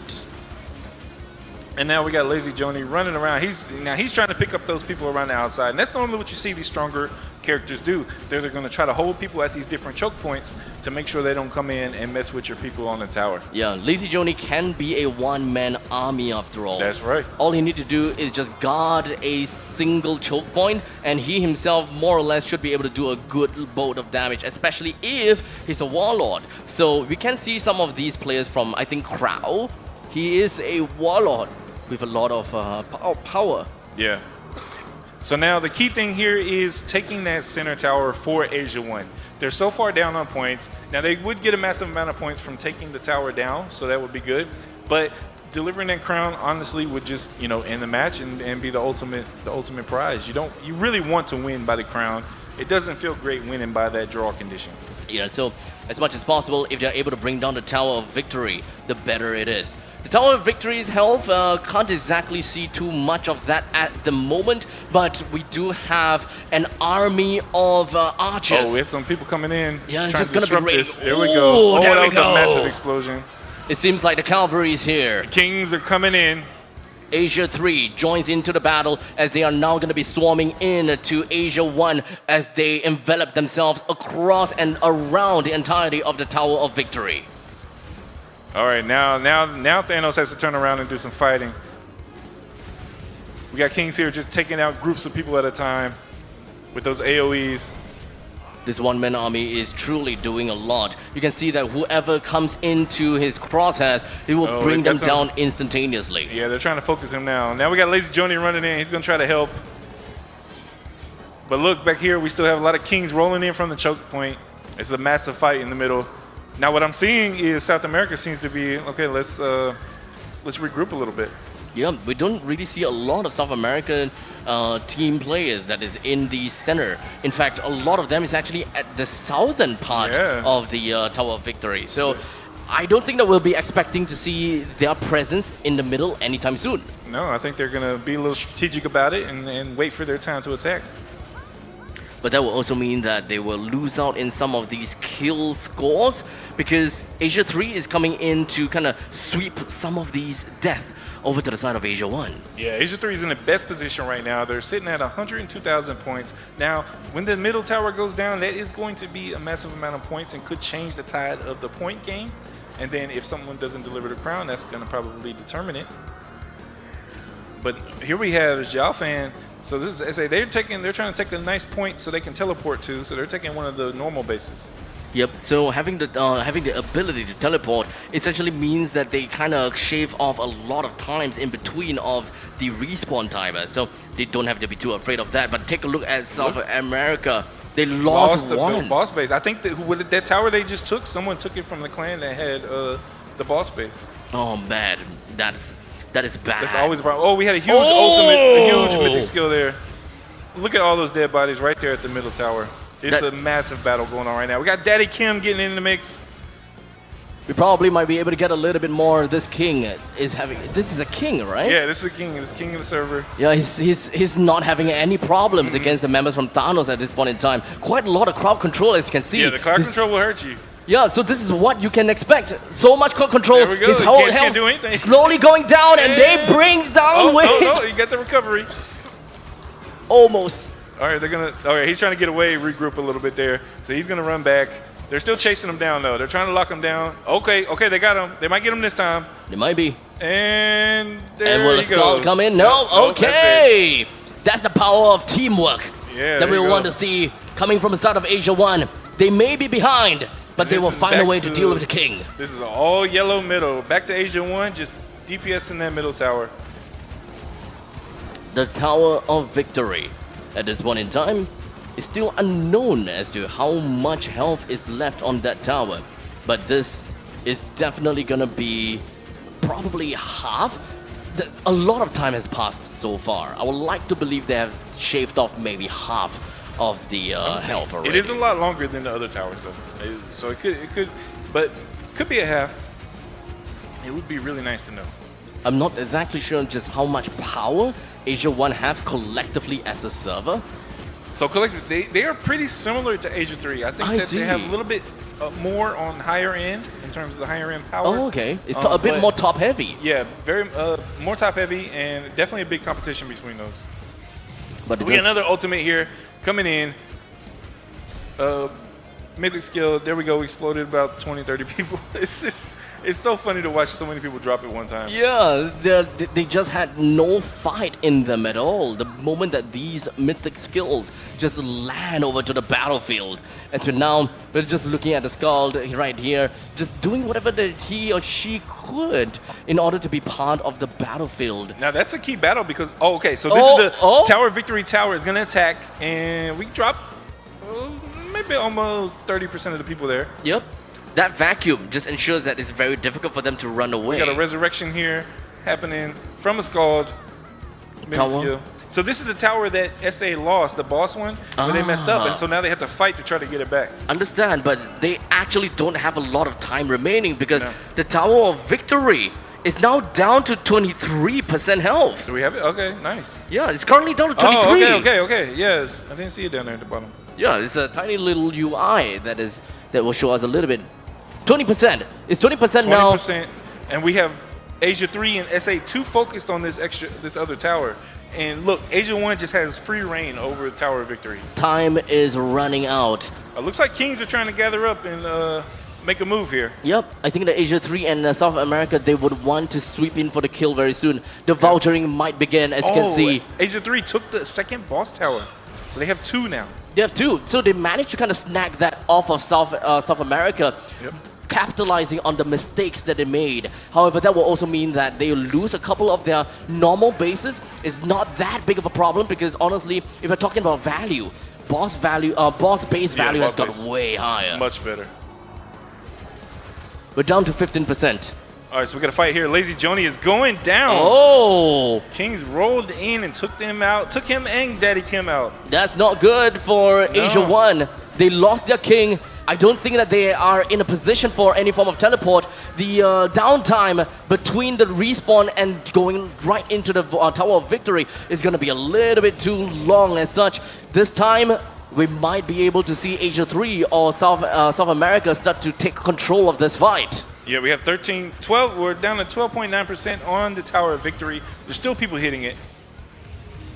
With about 30 minutes left to go, provided that the tower and the crown doesn't go to anyone as of yet.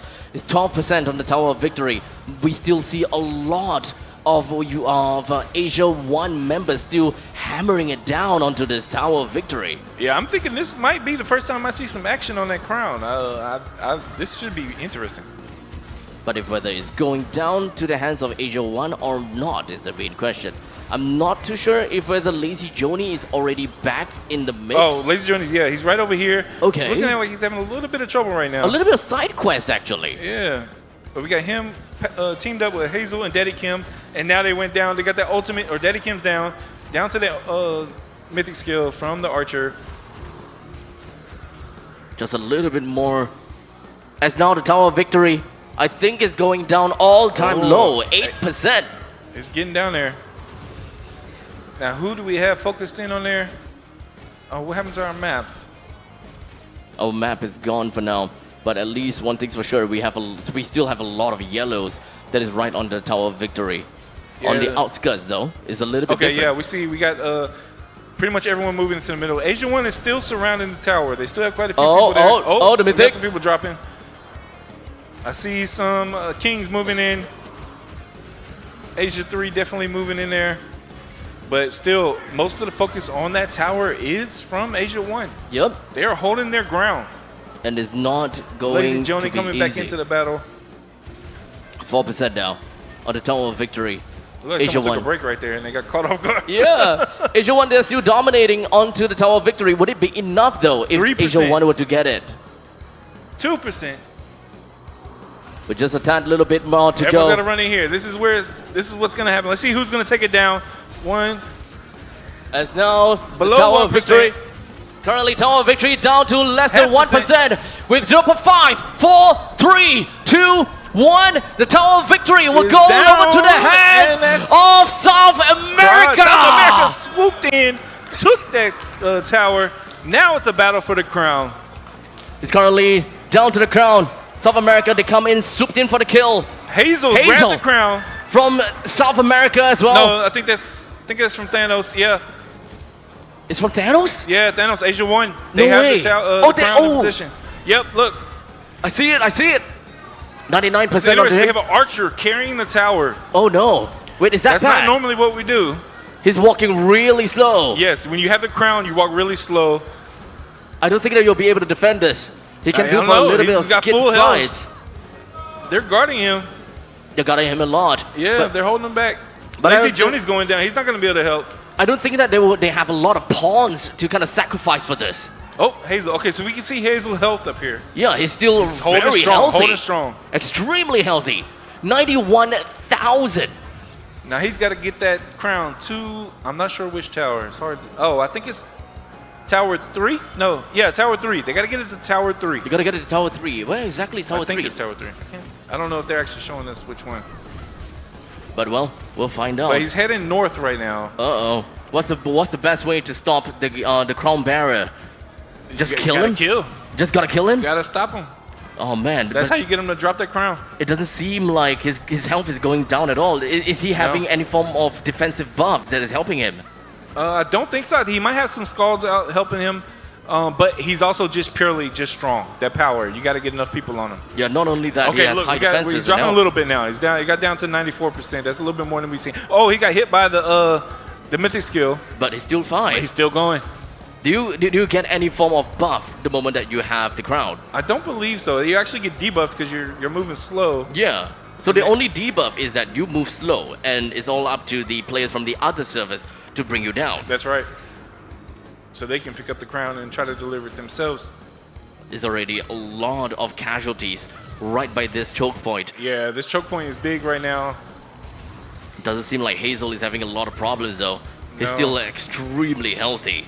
You got enough people guarding him. Looks like they have a really good strategy of trying to deliver this crown. As he walks slowly right into the face of some of these South America players, but Getting they're hit just that crowd knocking him control down. up. Yeah, they're Yeah. just knocking him down over and over again. Which that is a strategy. Stop them until your strong people can get there and help take them out. Yep, just buy as much time as possible. That is exactly what these archers are doing. He's just stopped there, right there on his tracks, unable to do too much. We got the king from Kings over here trying to help prevent people from coming through that choke point to help Hazel. It's not gonna be easy. Daddy Kim went down. Okay, now King, All right, now he's going to focus on Hazel. yeah, he's let's definitely see. gonna be focusing on Hazel, right? See if he has the power to get him down. Okay, he's dropping a little more, 92%. He definitely has some scalds healing him somewhere. Definitely. It doesn't seem like he's going down at all, despite the King attacking him. He's fine still. Yeah, but he got knocked out all the way back to the wall Yeah, again. it's a pointless walk right there. Still getting knocked back to the wall. Getting hit with that mythic skill. He's just getting Man, ragdolled. he is strong. Yeah, just ragdolled all the way through. He's got no way that they will be able to walk It out. seems impossible right now to take this guy down. Right now we are looking at a stalemate. So what exactly do we need? What kind of strategy should be adopted by Asia 1 in order to get Hazel out of this stalemate? They need to regroup as best as possible to hurry up and help him. The problem is, as you get more people in there attacking him, it's just going to break him down. And The now, good thing is he's not dying. yeah, he's not dying. He is strong. So what would happen to the crown if the crown bearer dies? Then the crown drops on the floor and someone else can pick it up. On where the crown bearer died. Yes, right where he's at. So he can continue the route of the crown bearer. Like it doesn't get teleported back to the center of the map again. No. You just pick it up from where it came from. Yeah, so you basically, you could get it toward the end, and if you get killed right toward the end, then someone else can just take 2 steps and win right there. Right, okay. So, so no matter who picks up the crown, the final destination will always be the same place. Right. Oh. So, time is ticking. Hazel can walk all the way through, but maybe either Asia 3 or South America is holding on to their trump card. At this point, they probably need to work together. They have to, because Hazel is not going down at all. No. He's surviving really darn well. But he's also having a huge time trying to walk. Still at 98%. At least we know for sure. Asia 1, they have a very good idea how do they want to play this game the moment that they pick up the crown. Because this strategy, whatever that they're doing, is working. Yeah, it's working, and they're racking the points back up too. They have 96,000 points for themselves, although it is a far cry as compared to Asia 3. But if they were to kind of credit that crown in, can they beat Asia 3 still? Yes, at this point, if they can stall them out long enough. Now we're talking 25 minutes. 25 minutes. I don't picture that happening, but at the same time, we just don't know what's going to happen. But if they do stall them out, then yes, they can win by points. So Asia 3, this is a game for them to lose. If they do not stop the crown bearer, this is game over for them. That's right. Doesn't matter how many points they have. If the Asian one delivers that crown, they will lose. No matter how you see it, Asia 1, they are on a... Oh, wait, finally, we are starting to see a little bit of weakness from Hazel just now, as he finally dipped down to 80% HP, but Yeah. slowly got regenerated back to full. But now it's going to be interesting because he's out in the open, and when he was up on that hill, it was a little bit harder for everyone to target him. Now it's going to be more people targeting him. So this is the easier part for everyone else. Yeah. We're down to 80%. But he is getting close to that tower to deliver it. And it's getting closer to death as well. So it looks like we actually got to go to Tower 1.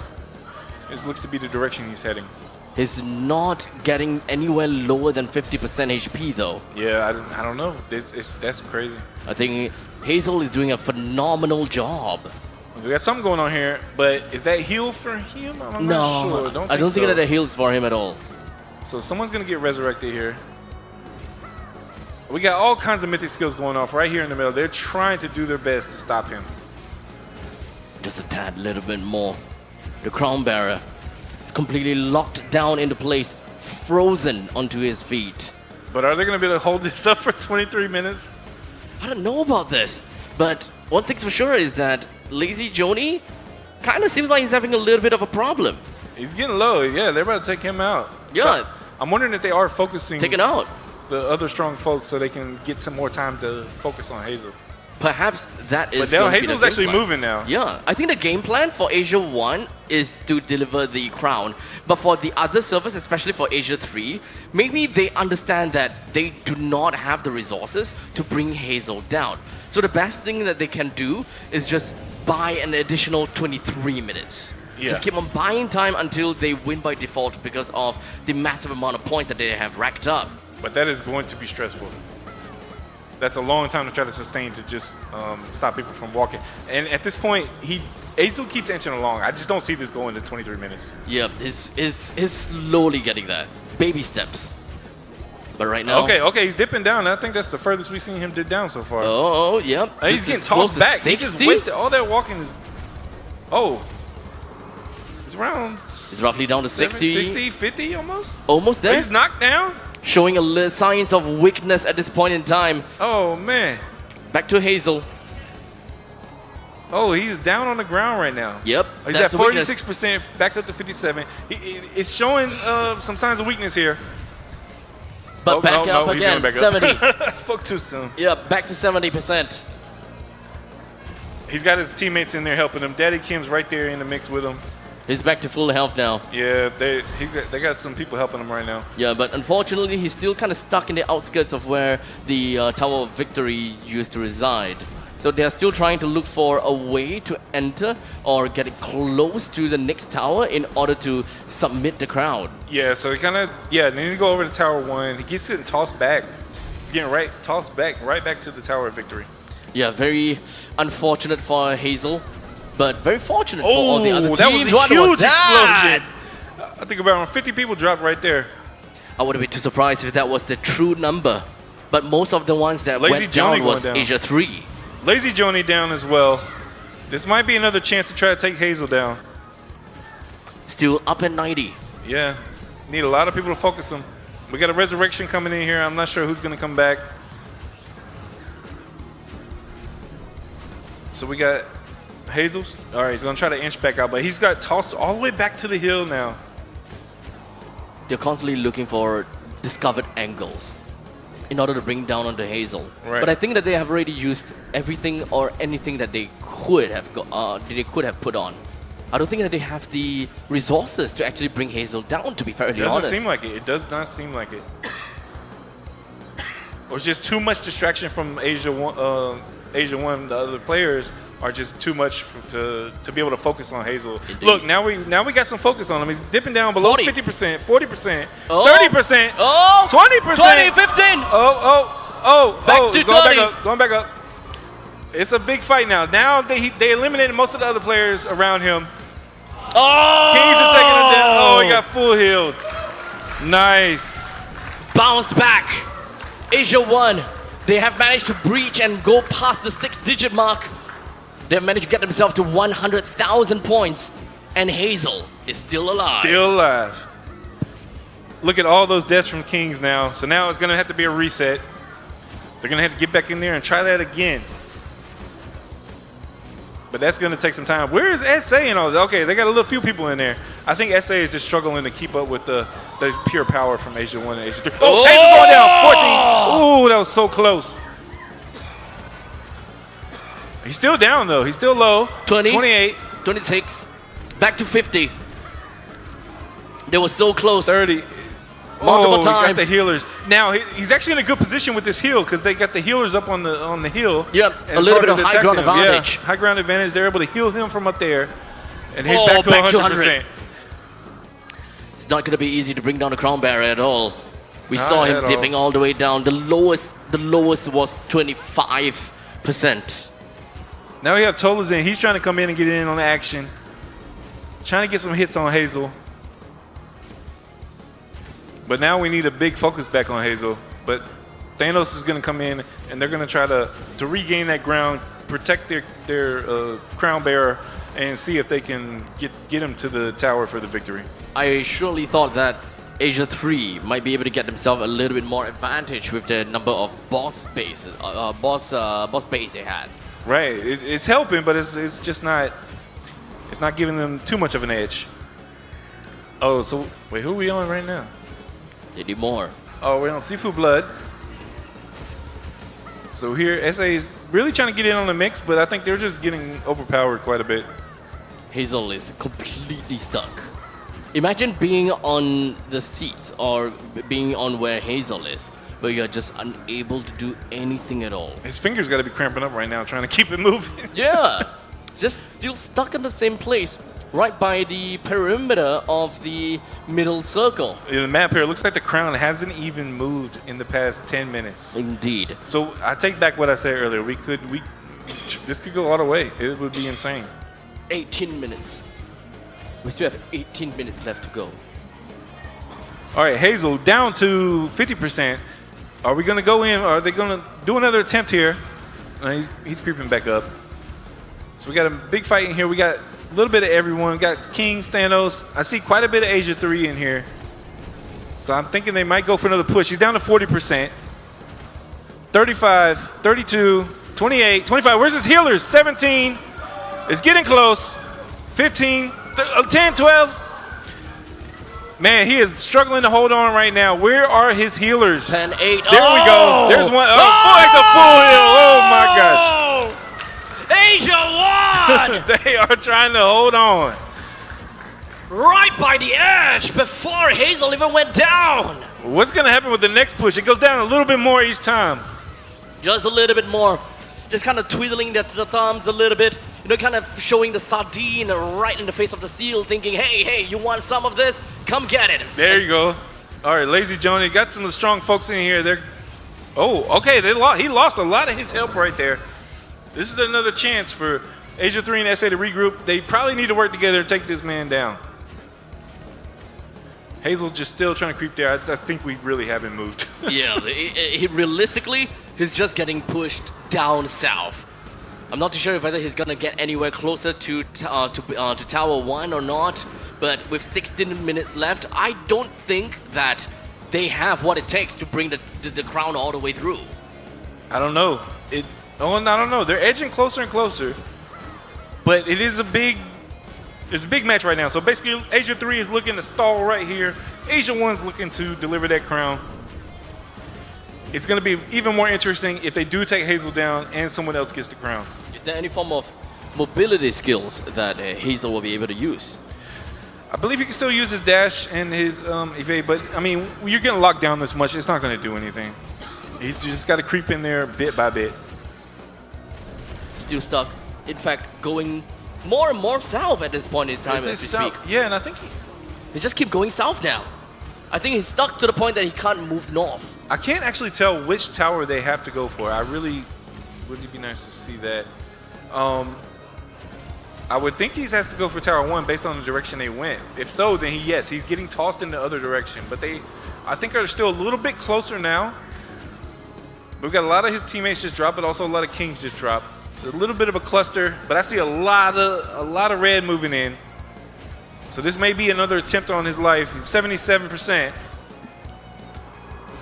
Are they going to be able to get him down? Looks like he does have his healers around, so they need to take care of that first. Yep, they have missed the critical point where Hazel could have been taken down.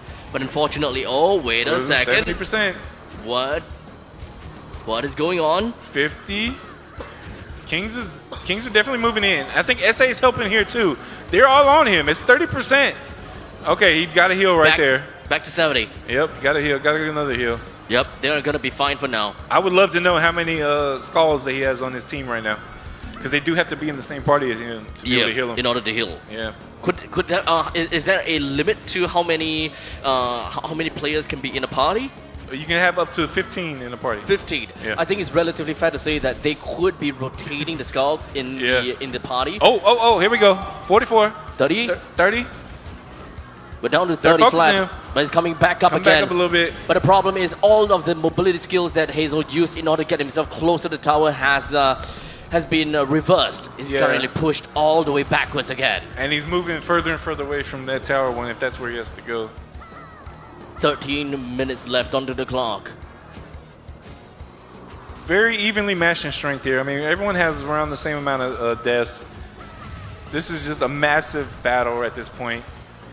Now the question is if whether Asia 1 is able to snag in more kills in order to take over Asia 3 in terms of score. Because as the game stays as of now, if the game keeps on going like this, they won't be able to win Asia 3 at all. Right, and I'm actually curious. I have not tried to take a tower after. I haven't seen anyone try to take a tower after the middle has dropped. I'm not sure if their points can still be earned off that. It could be the strategy. I don't know if anyone's thinking about that. But you could earn some points by going around and have a few people taking some of these extra small towers. Right. Those will rack up some points. Yeah, I thought that might be the case as well because there are a couple of these towers that is actually unclaimed, right? Yeah. 11, 12, and 7. Yeah. They can actually go over and claim it for Asia 1 and leave whoever that can heal Scald just stay around Hazel. Yeah, he seems to have a good amount of heals right now. We got a resurrection going off. I'm not sure. This was a big battle. I think we just missed. Looks like a lot of dead bodies on the floor. He's getting tossed around. Man, they just toss him around like he doesn't weigh anything. They don't really quite care. Oh, too he's much. okay. Wait, he's trapped in the corner right now, down to 20%. 17. Oh, he'll back up to 40. But he's still low. This is the critical point as Oh, here we Hazel go. 17. going down low and lower. The lowest that we've seen was 12. Yeah. Can we get him down there again? Nope, he's hanging in there. I think they need to get rid of some of his healers.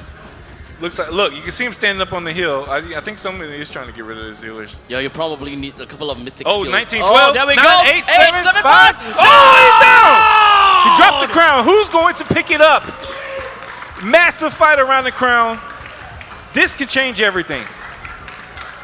Hazel. Can't even see. Orange. Tobukun. Asian 1 has it back up. Asian 3, Has it back. Asian 3, but he's going down. he's Oh, no, not it's Asian 3, surviving. yes. No, I don't know how strong he is, and no, he's dropping. No. He's down. Not that strong. Oh, look at that massive mythic skill just killed a bunch of people. Who's going to come in and grab it now? You need to strategically get your strongest person in the area to grab it. Hazel had a long time as the crown bearer. But right now, with the crown dropped onto the floor, this could be anyone's game as half of the distance have already been covered by Hazel. Man, there's so many bodies laying on the floor. Everyone's battling. Who's going to pick up the crown? We got more mythic skills going off. People dropping left and right. It's just a massive battle between all three servers right now because someone wants to grab that crown. Yep. My eyes is on Lazy Joni. Yeah, Lazy Joni right in the mix. I wonder currently if he from will Asia grab 1. it. He might try to grab it. It might try to. Unless they could be trying to give time for Hazel to get back and grab it. But there's a lot of crowd control going on as well. But Lazy Joni is about to go down. He's going down. In fact, it kind of feels as though that Lazy Joni's defenses is not as high as Hazel's. Right. But I think it's just because of the Skull's healing. That's why Hazel has been surviving for a long time. Yeah, it definitely helps. Definitely helps. All right, we had Resurrection going off here. We have quite a few folks from SA in here. Daddy Kim picks up the crown, so it's back into Asia 1. Is he gonna survive? He's already. Oh, okay. So he definitely has some healers with him. So Daddy Kim is gonna try to finish the job that Hazel couldn't. Okay, so at least one thing's for sure is we know that Daddy Kim is one of the top players of Asia 1 as well. Right. We'll see how far he's able to make it, but with the Warlord right in his face, it's actually not gonna help him too much. No, it's not looking good right now. We got 9 minutes left. He's creeping in there, but I don't think he has as many healers. He's not jumping up like Hazel did. He's still kind of down a little bit. Yeah. If anything, they need to get the party going real quick. If they are playing kind of like this rotation between the Skulls, they gotta have to get that party sorted out real quick and get Daddy those Kim heals Jin. on him. Yeah. Oh, look at that. He's getting tossed around too. But he's still creeping in. But it seems like he's creeping pretty well. So now I'm wondering if they need to take it to tower. Okay. Actually, yeah. You see the crown on tower 2? They do need to take it to tower 2. That's why it's taking so long. Okay, so they need to walk all the way down south. Yeah. I think they are on their jolly way. Yeah, it's getting Oh, more yeah, and more down he's south. moving. He's moving. He could do it. But with 8 minutes left on the clock, can he really? There's still a chance he can't. And we still have Asia 3 20,000 points ahead of Asia 1. So if they can stop them, they have a chance to take it. This could be nail-biter situation. With this 9 minutes on the clock, the base movement speed of Daddy Kimch, is that even remotely enough to get him all the I way don't know. down? He stalled out. He's getting tossed back here. He dropped the crown. He's down. Oh! So now we're gonna have another massive fight. Another crown barrier gone. Who's gonna pick it up? As now most of the members coming in from the side of Asia 3, they are just going to be holding out ground as much as possible. You can see, oh, that is an explosion that we want to see. As everyone's just going to be tossing out the mythic spells, ensuring that everyone around the crowd is not going to do anything at all. Like 100 people down right there. All destroyed. They're throwing whatever that they have, and they're throwing whatever that they want in order to ensure that the crown is completely unoccupied. Daddy Kim picks it back up. He's back! He's back at it again! But is the skulls in here with him?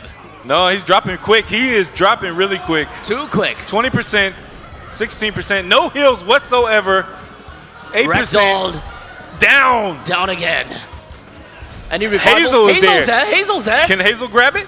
If Hazel's gonna go back and grab it, I think that we would have a very good chance. That's his best shot. Yes, Hazel has been phenomenal when it comes down to his threads. Let's go. We got bodies still dropping left and right. This is one of the most massive battles I've seen yet in Legend of YMIR. Getting back to their strides. Hazel is not getting the crown as of yet. No, it's too much fighting right in there. We got so many 7 bodies minutes. just sitting right under the crown. 7 minutes left to go. The time is about to expire, and the game will go into to a default winner in that point in time. And Asia 3 still holding that 20,000 point lead over Asia 1. And Asia 1, they can't seem to pick up the crown that they so much wanted. And we still got multiple mythics just going off right on top of this crown. Bodies dropping left and right. And every time they drop, their respawn timer goes up even more, so it takes them longer to get back into the match. How long can the respawn timer take? I believe it can go up to like around 30 seconds to get back in the match. Oh, damn. Yeah, 30 seconds would make a very big difference. All right, someone picked up the crown. Kurinos. From Asia 1 again. I'm not sure how strong he is. We'll see. Oh, But no, he's dropping quick. dropping He's real dropping fast. quick. He's dropping real fast. They need Hazel back on that thing, man. Yeah, Yeah, he's down. Honestly, yeah, I would love to see Hazel back on her crown as a crown bearer. I'd like to see, let's see if SA can get in there and pick it up real quick. Yet Again. another explosion. All the 2, explosions 3! again. They're dropping left and right. Everyone's trying to get to that crown. Just unleashing the beast at this point. Honestly, at this point, Asia 3 probably doesn't even want to go for the crown. Just stop everyone at this point. Just 5 minutes left. Exactly. There is realistically no reason for them to stop attacking. They just need to hold their ground, attack whoever comes close to the crown, and deny the crown because they are winning in terms of points, and it is a dominating lead. Man, okay, so Hazel got the crown again. Hazel's back! Here we go. Let's go, Hazel! Hazel is creeping back up toward that tower. Definitely the closest it's been yet.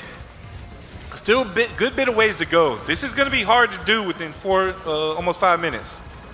I don't know, is this really about a game of party? Because Daddy Kimch picks up the crown, and for quite some time, even after he has picked up the crown for a long time, it doesn't seem like he's getting the kills as crazily as Hazel does. So there is actually a small little possibility that Asia 1, they are not exactly playing as a massive contingent, but it's more of a unit. Hazel has been appointed as the crown bearer in this tiny little unit, and they're just hoping that Hazel will be able to pick it.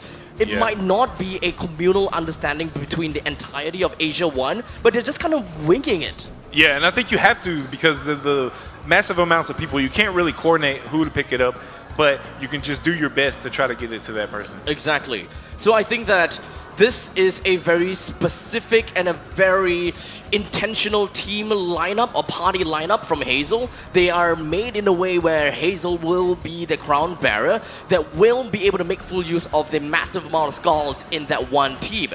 And that is the only reason why I believe Hazel is able to stay alive way longer than Danny Kimch. Exactly, and he's edging. He's trying to get back in there. He's edging his way back in. It's 3 minutes 30 seconds left. They are fairly close to the tower, but I just don't know if they can make it in this amount of time. Yeah, 3 minutes left. I don't think that they will be able to make their way over down to the tower, even though they are more than halfway through. Hazel's down to 66%. I think he lost a lot of his healers. 30%. Are they going to take him down again? 25? Might 20? be. Oh, he back got to a heal. heals. Got that big heal. That's what we want from the Hazel party. That's what we want. Getting tossed around like a ragdoll again. But he's back online, man. He's back online. He's not afraid of anything as of yet. Fully healed. Everyone around him going down. Man, he is so strong. I honestly didn't expect that from, I believe he's an archer too. He's an archer. Yeah. Could this be a tanky archer? It's a very tanky archer. Instead of being a glass cannon. Yeah, that's what you usually think of. Archers are generally shocked. glass cannons. But it doesn't seem like that is going to be the way for Hazel. Probably change his build a little bit in order to get himself some of those defenses.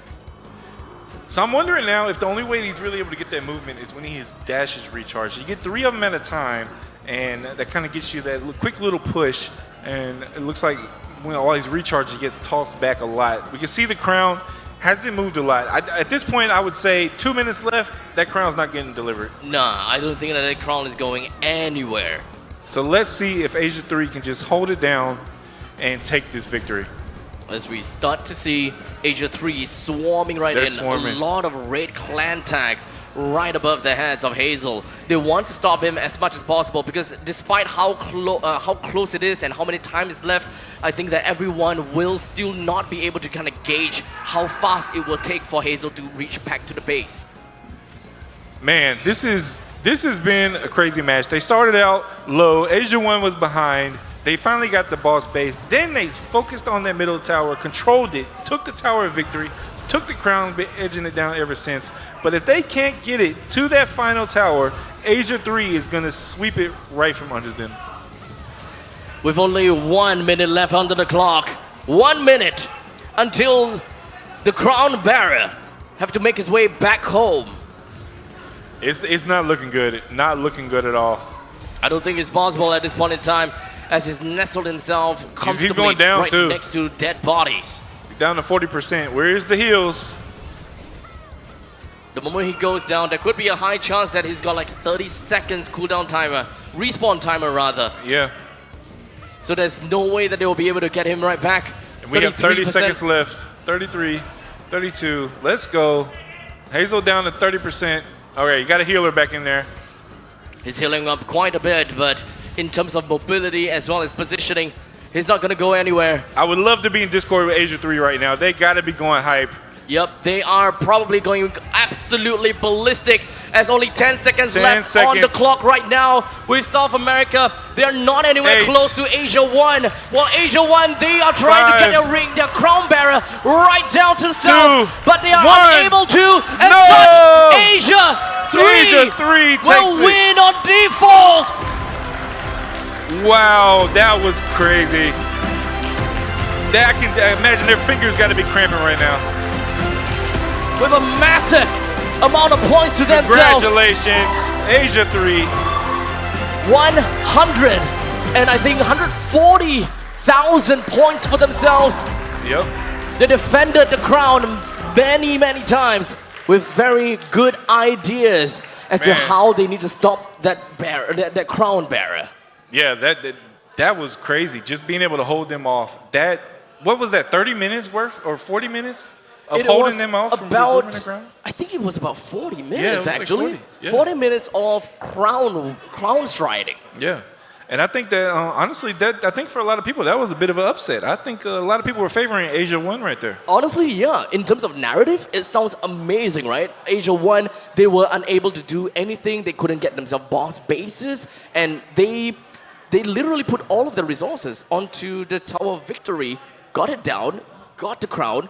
That seemed like a perfect narration to their victory. Right, but then they couldn't get that final stretch. Hazel, again, great show from Hazel. Hazel, super strong archer, super tanky archer, but he just couldn't make it to the end. It's really unfortunate.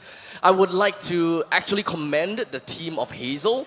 No matter what they do, even though they did not manage to get themselves the win, it was entertaining. Yeah, amazing effort. It kept us on our toes, watching that health drop, go back up, health drop, go back up.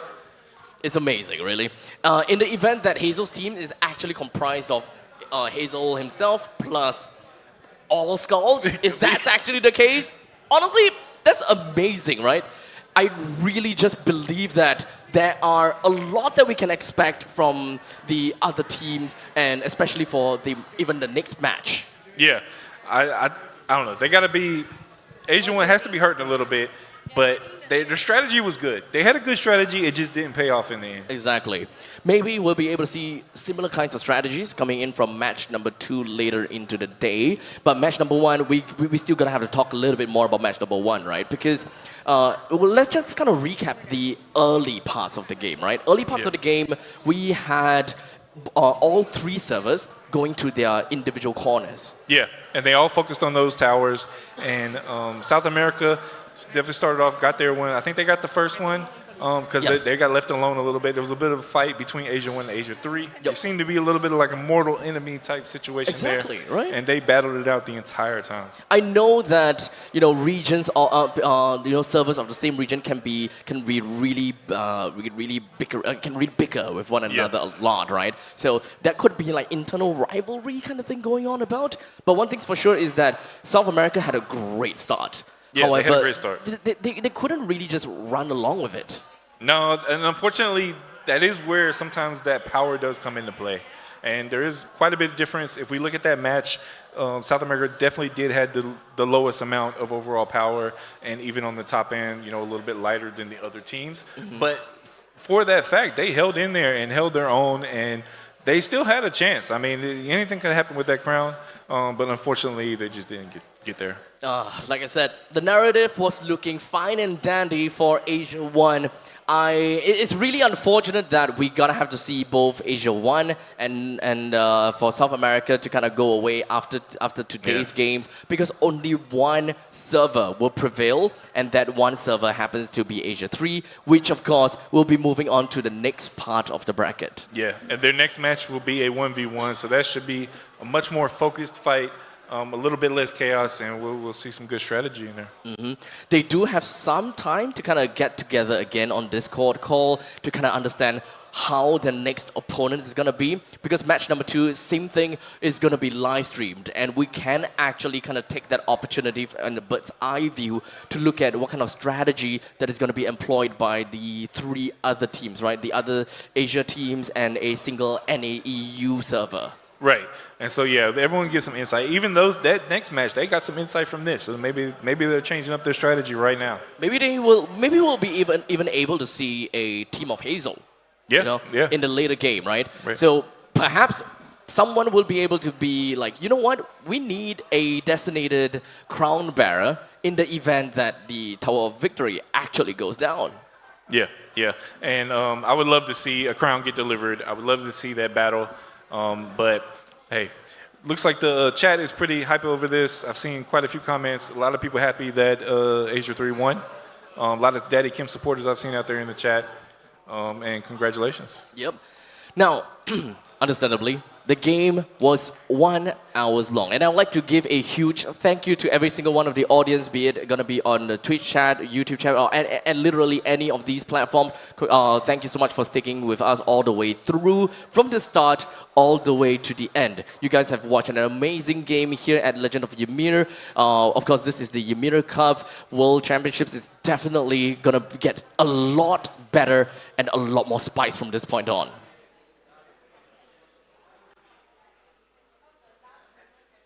So we have news coming in. Oh, wait. Okay. Wait, what? We had something wrong here.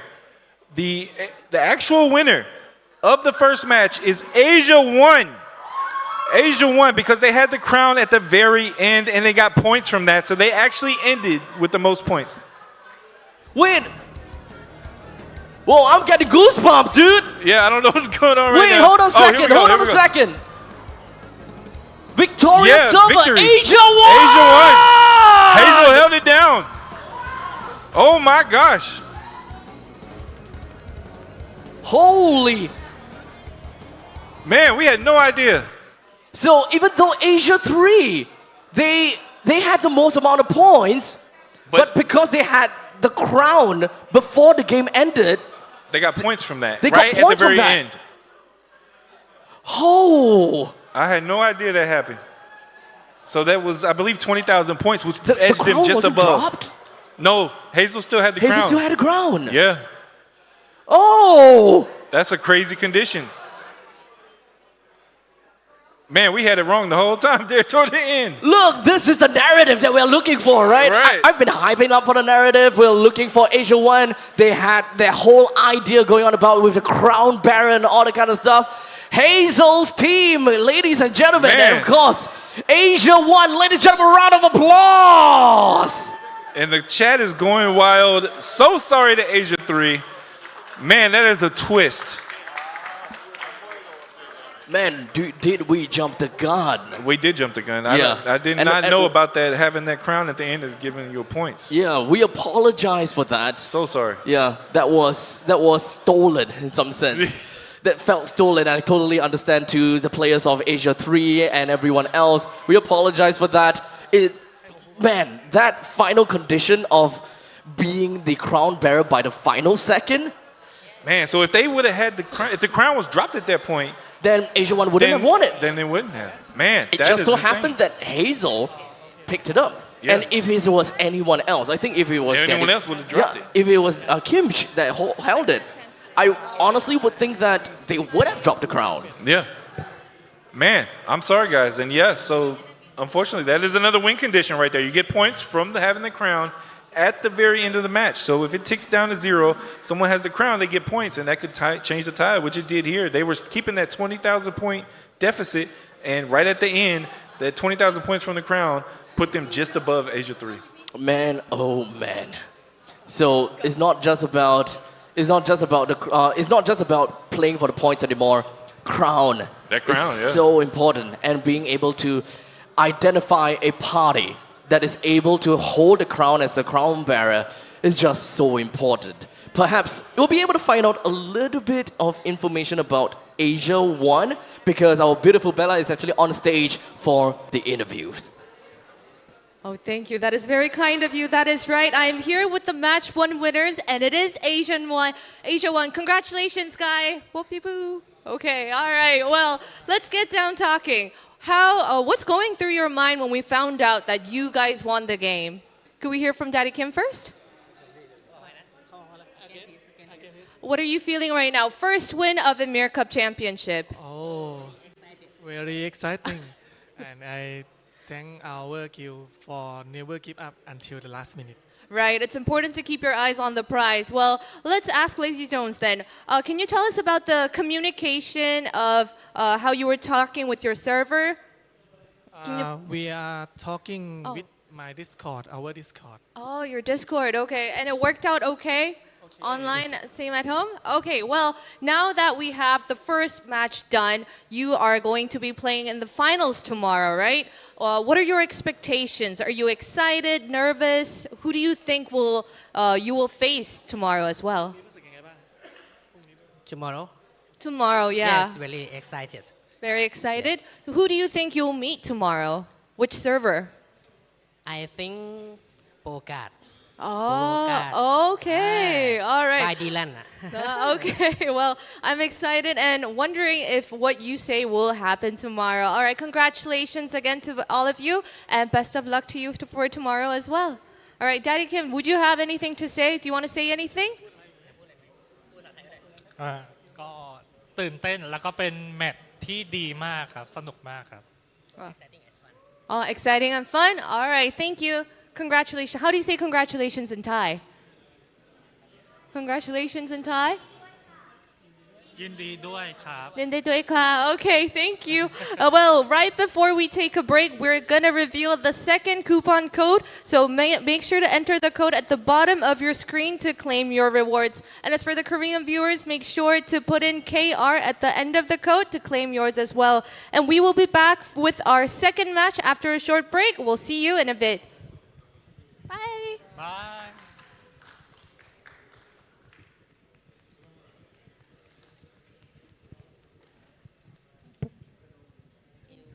Teach me again. Yes ยินดีด้วย Indi doi ka. ยินดีด้วยครับ Indi doi cup. ใช่ครับ Indi doi cup. Tomorrow I say it again. Okay, thank you. Congrats.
Welcome back, everyone. It's exciting. It's time for match 2, and welcome aboard. We're thrilled to have you to share all these exciting moments, and we have prepared a little video for you guys. Well, thank you for hanging out with us during the break as well, and we have one final trailer for you, so stick around to the end for an exclusive sneak peek at our next big update. Let's see.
Well, did you guys see that last character? In the end, it looks very exciting, and I'm so excited to see more and experience them in game. And now we move on to our second semi-final match of the day. The winner of this match will face the match 1 winners in tomorrow's finals. It's going to be server Asia 2, Asia 4, and NAEU. So let's welcome today's teams. Let's see their introduction video first. Sometimes strategic, but we just play for fun. I'd say strategic for us also. Yes, my wife and family knows, but they're used to it because I always compete in games. For me, I met him already, and then for Haljun, this is the first time. It's a good step for MMORPG for this tournament because it's like new to us.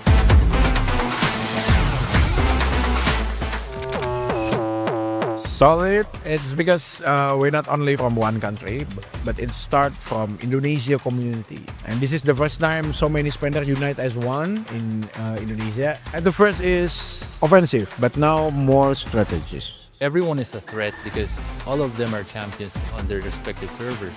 Everyone knows that Sao is the top 1 clan right now, and we acknowledge that and respect it. Well, yeah, it's definitely been a blessing for us to be able to do this, right? With the multitude of WeMade games that we played, this being the first one where they're having an actual tournament on site. I'm grateful for WeMade, I'm sure we all are, right? To have this opportunity to really take the chance to see the facility, Razor, and just meet everyone in general. Actually, he's the strongest, right? And I shouldn't even be here. We're gonna do our best. I don't know if we can win, but it's gonna be funny. Well, our players are getting ready, and as we head into our second semi-final match of the day, send your deepest, passionate support through the chats to all the warriors that are competing in the World Championship.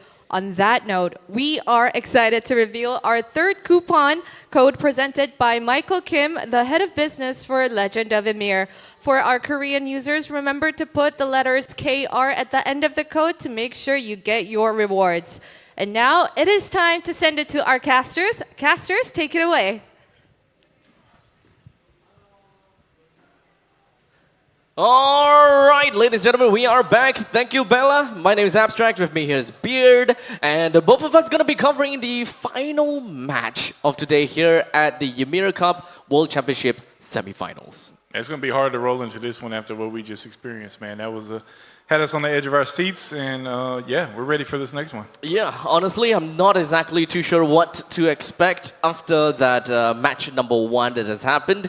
So we're just going to keep our eyes peeled, and, you know, this time, we'll make sure we'll see, the final part, who's actually. Yeah, we'll make sure we give us the screen to pop up at the end, and we'll know for sure. We are sorry about that, guys, and yeah, it won't happen again. Yeah, but we'll let you guys know by the end of the day if whether there's any form of dispute or anything that has been changed, or what is going to be the final winner, if whether Asia 1 is really going to be the winner, or is it actually going to be Asia 3, we're going to put that on hold for now, because we're going to have to focus on this new match between these three servers. Right, and so we have Asia 2, Asia 4, and NAEU coming up, and we are excited. Yep.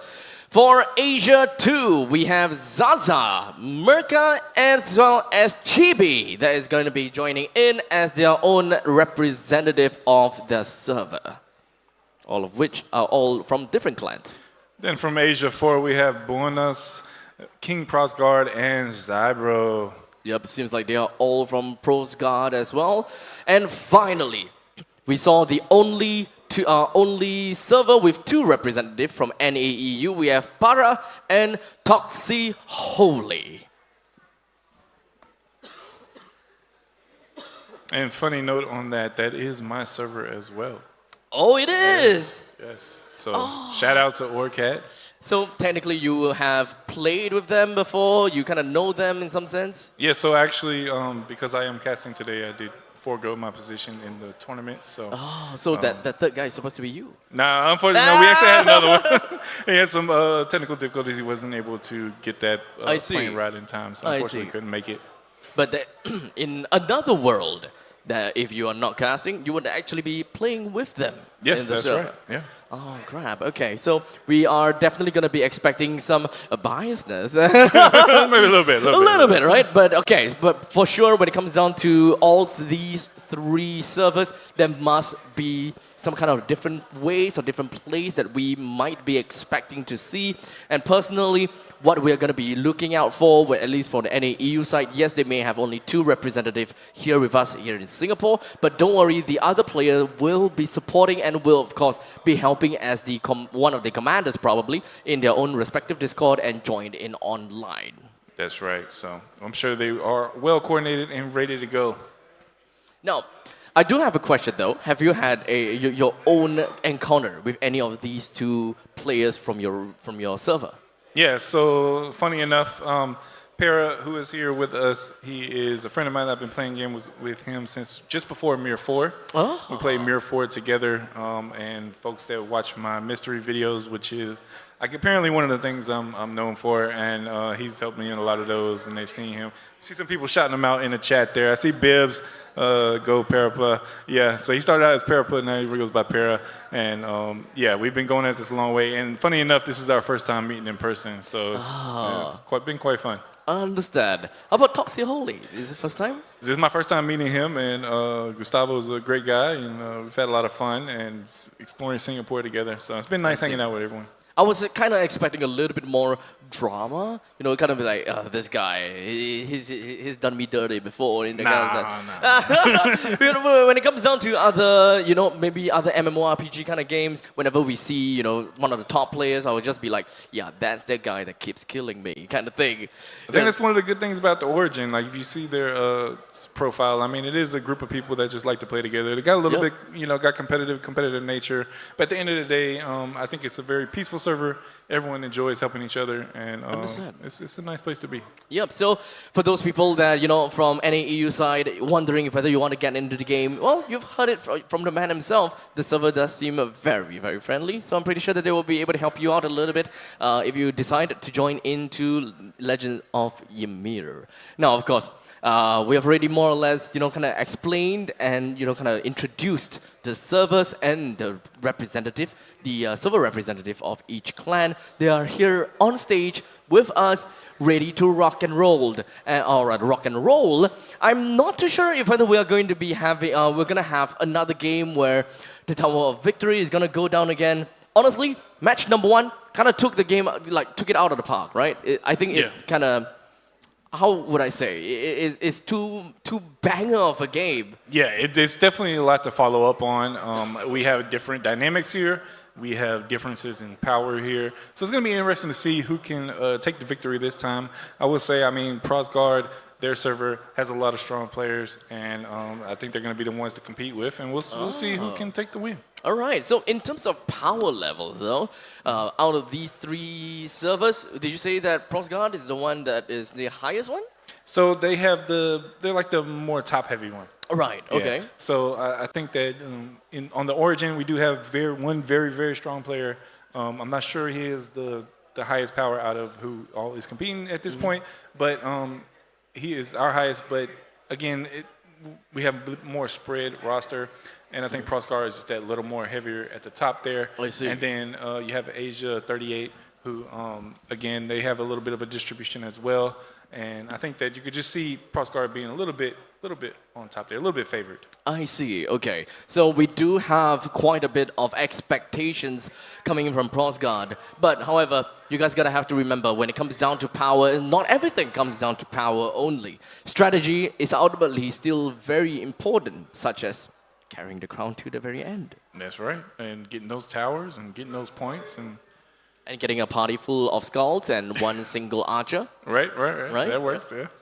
In fact, most of the time, if you're looking for like durability, it's probably going to be Warlord, but something a little bit different there from Hazel. But regardless, we're going to wrap up that chapter as we are going to be jumping right in over to the battlefield where we may very much see up to 600 players congregating. That's a lot of players. That is, yeah. We saw that last one. All right, who's going to go for what? Are we going to see everyone spread out between those towers at the start again, or what are we going to see? All right, we shall see. How is things going to be, as we do have a couple of, I think the players should be preparing themselves. If we are going to be seeing the same kind of spread in terms of spawn, then each clan, or rather each server, will probably head over to towers number 4, 5, and 6 first. Yeah, go ahead and grab those points that they can port into. If they do die, give them a little bit of advantage on speed there. No, of course, I'm not exactly sure if whether they will actually go for 4, 5, and 6, but at least when it comes down to boss base, it is 1, 2, and 3. Right. So waiting for that moment that they probably gonna distribute each server to have 1 each. I think that is the least that they could do in order to have a fair and equal fight later on. I think that there might be some kind of I don't know if we're trying to go it. for fair and equal though. There might be some domination coming in. To be fair, I think that if they were to kind of like say that, okay, certain server 1 goes to 1, server 2 goes to 2, server 3 goes to 3, it becomes a time attack thing. Yeah, true. If we all kind of settle down our own boss base first, and it comes up, whatever comes after next would be free for all. Well, the other interesting thing too is depending on where they start, because I saw in the last match we had 2 teams around 1 choke point, so they would have to basically meet each other even before entering the match, which could cause some drama as well. However, I think that they can, in some sense, even talk about it and be like, hey, you know what? Right off the start of the game, let's not kill anyone. Yeah. Or rather, let's make it a truce where we don't fight, we don't kill anyone. However, I can understand. There would definitely be some buggers, some stragglers that would just go on over and just start hitting people sometimes. Yeah, here we go. We got the tower spawned. We have the 3 boss towers first, 1, 2, and 3. So here we have, let's see, who is what color? Okay, I would like to believe that Asia 4 is Prosguard. Let me double check with that. I'll get back to you guys in a short bit. Let's see, originals are 8, orange. So that is going to be our orange, and then they are running into red, looks like, which would be, can't quite see who is red at this point. So the 2 Asia servers are red and yellow, and then the origin is orange. I see a lot of red and yellow flooding in. I see origin seems to be heading to tower 1, which honestly is usually what we do. And then we have, looks like a split between yellow. It looks like they're going to try to take 2 towers. We got a little fight here between the Asia servers. So have we kind of identified which one is? A lot of originals just got dropped. No, we haven't seen the. I can't quite tell. They might be red. I'm not sure. which would be Asia 4. So, okay, here we go. Prosguard is red. They are Asia 4. So Asia 2 Asia 4, is going to be yellow. Yeah, okay. So Asia 2 yellow, meaning their name is the Asia 038, if I remember correctly. That's the name of their server. So here we go. We have Asia 2 on Tower 3, I believe. Either 2 or 3. It does look like we're spread out right now. So it looks like we have one server on each of Tower 1, 2, and 3. Yep. So I think that for the side of the Origins, they are on Tower 1. Asia 2, they're on Tower 2. And Asia 4, Prosguard, is going to be on Tower 3, all the way down south. And it does seem like, honestly, if you ask me, Prosguard, if we look at the, if we were to look at the minimap, they are very cohesive with where they are. Not a lot of outside movements. They just went straight into the base and just kind of went straight for the money. Yeah, and we have a few that are, looks like they do have a couple little parties there to do some fighting. Zybro is over here trying to fight with the Originals. Looks like he might have got stuck there. Oh, Toxie's on him. And I think Toxie might try to take him out right here. Honestly, Asia 2, they are really fast, and this is a different kind of strategy that we saw as opposed to match number 1, right? Asia 2 have decided to go for all of the normal towers first, before heading on over to the boss tower. So they took quite some time and get some early leads first. And we see Tower 2 is down to 45%. NAEU is struggling to get any points on the board. Asia 4 Prosguard is at 6,900. Asia 2, since they did take those small towers quickly, they are already at 10,000 points. Seems like Tower 2 right now looks to be the one that's going to go down first. And that's where we are focused right now. So we have a mixture of Prosguard as well as Asia 2. So Asia 38, Megacorp, they're in there battling. It looks like we've got quite a few more of them right now than Prosguard there. They might be right inside the circle. So remember, when it comes down to the side of the Origins, they went to Tower of Occupying 1. Asia 4, if I recall correctly, they went down to Tower of Occupying number 3. And Asia 2, they went to Tower of Occupying number 2. It's 1, 1, 2, 3. 1, 2. 2 is Asia 2. Yeah, number 2 is Asia 2. So they are actually really fast, Asia 2. Yeah, it's a fight right now too. Yeah, they took down all the normal base, and then Tower of Occupying 2 is already down to 30%, as opposed to Tower of Occupying 1. It is still at 40%, however, NAEU only gotten 2 normal bases. Yeah, now Tower 2 is going down to 25% almost, and it looks like NAEU is trying to get on the board. They took some normal bases. And we have basically the fight right now is between Asia 2 and Asia 4. They have a battle going out at this tower, which I think it's the Tower 2. What? Yes, because that is the one that is the lowest. It's down to 19%. Declan GG is taking on the Origin right now, trying to manhandle them 1v like 50.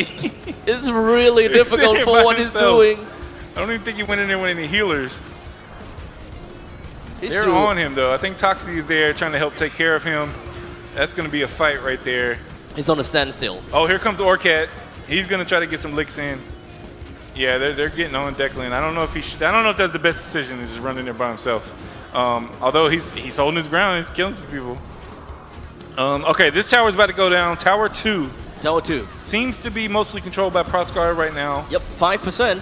So now there's going to be the battle in the middle once it goes down.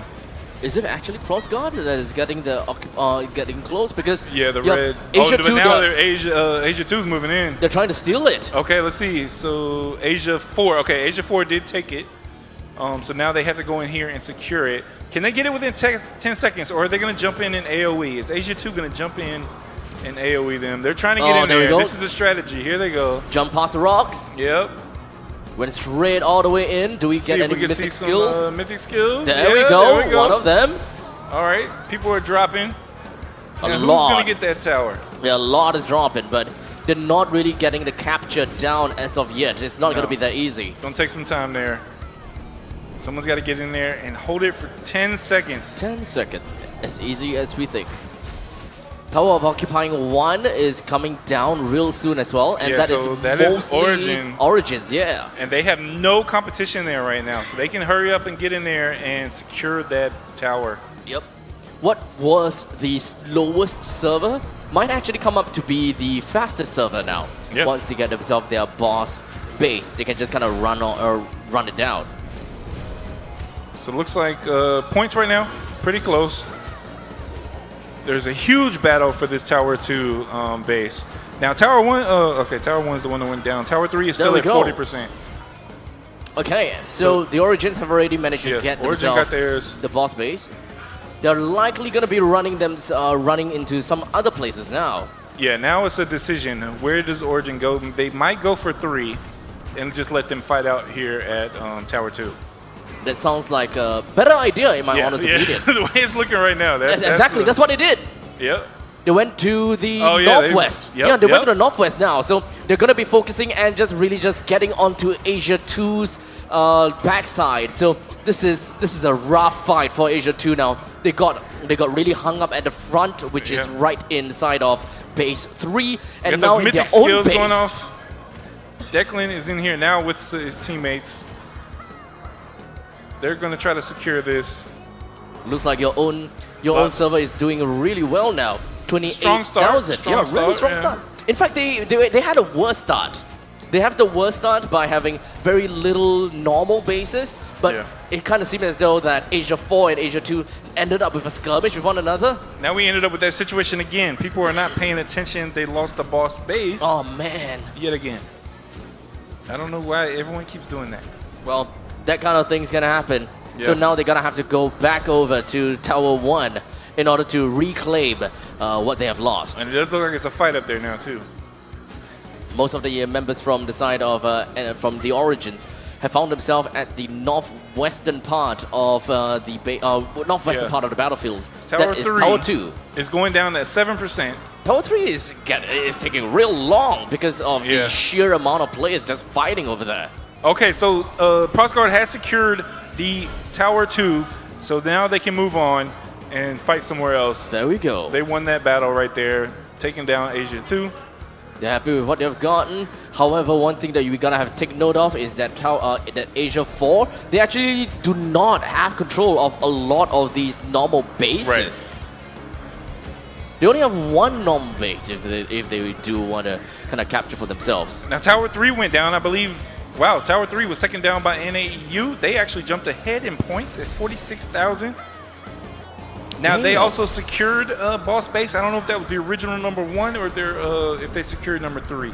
Okay, so that is also all five clans that have gotten 1 tower each. Yeah, so now they need to be strategic. Yeah, so technically they can't go for anything else unless they're trying to steal a tower. Yeah, so right? if you want to steal a boss tower. A boss tower, yes, and then you give them one of your small ones. Yeah, so the only way that they can go is down south. Down south into base number 3. So NAEU, they gotta have to go down south. And where is where's base 3 now? Everyone is spread out right now. I think we actually need to go to 3. Where's the fight? At 2? Oh no! Oh, Prosguard Asia 4 has taken another boss tower. Whoa! So all are claimed right now. Okay, so the one that south has been stolen away. They took number 1, which Origin unfortunately gave up by someone in the clan making a mistake. No, I think that NAEU gotten 1. Wait, NAEU they have 3 now. They have NAEU got number 3. Yeah, because they went there after 1, and then they had lost 1, so they were trying to fight back for 1. But you can see everyone gathered up on 1, and Asia 4 ended up taking Asia 4 ended up having a free tower free base at number 1. Yeah, and they have edged ahead in points, 49,000, just ahead of NAEU. Asia 2 is definitely lagging. Toxic Holy is in here in the middle of a battle, and it's going down. But did he actually go down? No. He's still up. He's still up. Oh, damn! He stayed alive throughout all of that. He's a Scald, so he's got that survivability. Right. Now they are on him, though. Man, is he by himself? Yeah, I think he's going down. So yeah, he's down. Is there any other way to make the other servers lose control of their the boss base? Any other ways? Not that I know of. Once you have it, it's secure because you can't face the tower again. Okay. You actually. So what happens is all by mistake.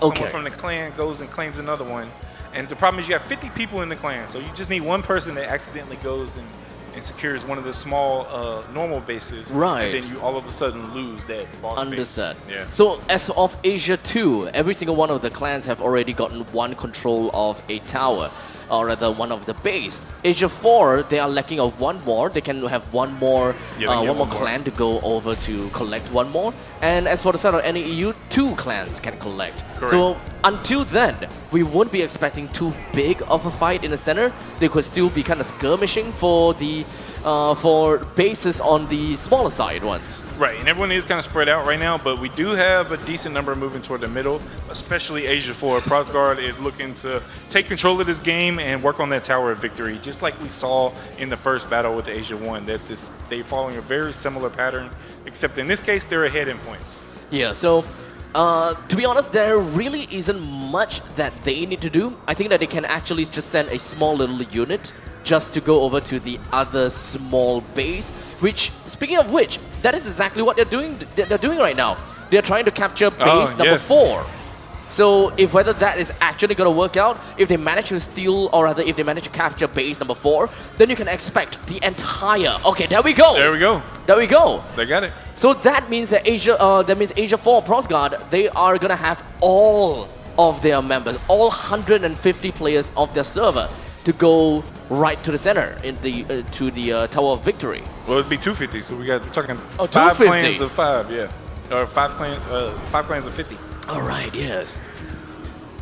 But it looks like actually they must have lost another normal right when they did that. That is right. So, but either way, right now it's not a huge deal. It just helps with moving around the map. They could focus on the center, which I think looks like a lot of them are focused on the center. But there's just a lot of these little battles happening all around. Yeah. So Asia 4 made a small, tiny little mistake, right? The clan that took number 4 apparently has already took another base. So now they are looking at base 11. And would they? There we go. There we go. All right. So now they got their 5. That is 8. Yeah. Now they got a 5. Now time to move on to the middle. Yeah. So there is no other reason for Asia 4 to go anywhere else. As a matter of fact, they only need to go to the center now. Yeah, we still have a pretty big fight at Tower 1. What? Okay. Is there any other reason to be occupying other bases? Do some of these other bases provide better buffs or any other like utility that Asia 4 is able to get? No, the normal bases aren't going to do anything. I mean, ideally if they could get the other boss base, but I don't know any condition right now that they would do that. Oh, okay. So I think what Asia 4 is trying to do, I'm not sure whether this is real, because essentially what they're doing is they're constantly just trying to occupy other bases that is being contested, right? That will mean that they will lose the normal base that they have previously contested before. Right. So they're just wasting moving time. around, right? They're just wasting time. Do you get more points from occupying the bases? Yes, exactly. That is a strategy as well. You can go around, get different normal bases that you don't have right now. And yeah, you lose one, but you gain one, and you gain points from that too. Understand. So they can just kind of go back and forth. For example, if, let's say, base 2 and base 4, they're relatively close to one another. You can just keep on, going back and forth between these two bases and just keep getting yourself points that way. Rack up points, yeah. Right. So I would believe that is probably the way and the reason why Asia 4 is currently at, what, 60,000 points? Yeah, they jumped ahead by doing that, yeah. So they don't care about the center point. Oh wait, no, we they got a do. big fight here. They Orchid, are actually in the center as well. So we're focused on Orchid. They're trying to take down Zybro. And he is holding in strong there. Big focus on him. Here's Declan again. We got a fight at the choke point. It looks like they're going to try to keep them out of the center there. Trying to hold Asia 2 back so they can keep DPS in the center. And they're currently at around 80%. So we got a ways to go on Tower of Victory. I think the Tower of Victory still have a lot of health before it would eventually go down. Still gonna take quite some time before anything happens, like the climatic stuff. Yeah, and this is this is the difference in the match too. So in the first match around this time, around 43 minutes is when the Tower of Victory was going down. So a little bit different here, a little bit slower on this one. Quite a bit more spread out after that fact. Looks like we have people still all over the map here. We still got some time to kind of play around, but one thing's for sure, you can see that it is a very decisive idea from Asia 4 to put a lot of people in the center as of now, but they still have a couple of players all the way down to 1, 2, 3, base 3? Yeah. They have people in base 3. Oh, that's interesting. All right, so we have Asia 2 is just trying to get through that choke point to come and try to put a dent into Prosguard. Again, they do have a lot of strength. It is going to be tough. NAEU was down to no normal bases. They look like they got one back, and I think they're just trying to regroup now and figure out the next steps there. You get to see quite a few of them still around Tower 1. A lot of exchanges there on the normal towers. Yeah, looks like Origin is maybe trying to come up with some kind of strategy. Maybe they're just waiting it out right now. They want to move into the last minute. A little bit of an interesting strategy there. They're all just huddling together at one base, but wouldn't that mean that they are just yielding and giving Asia 4 control? Because they are already number 1 ahead. Number 2, they're just ping-ponging between 2 different bases and just grabbing points that way.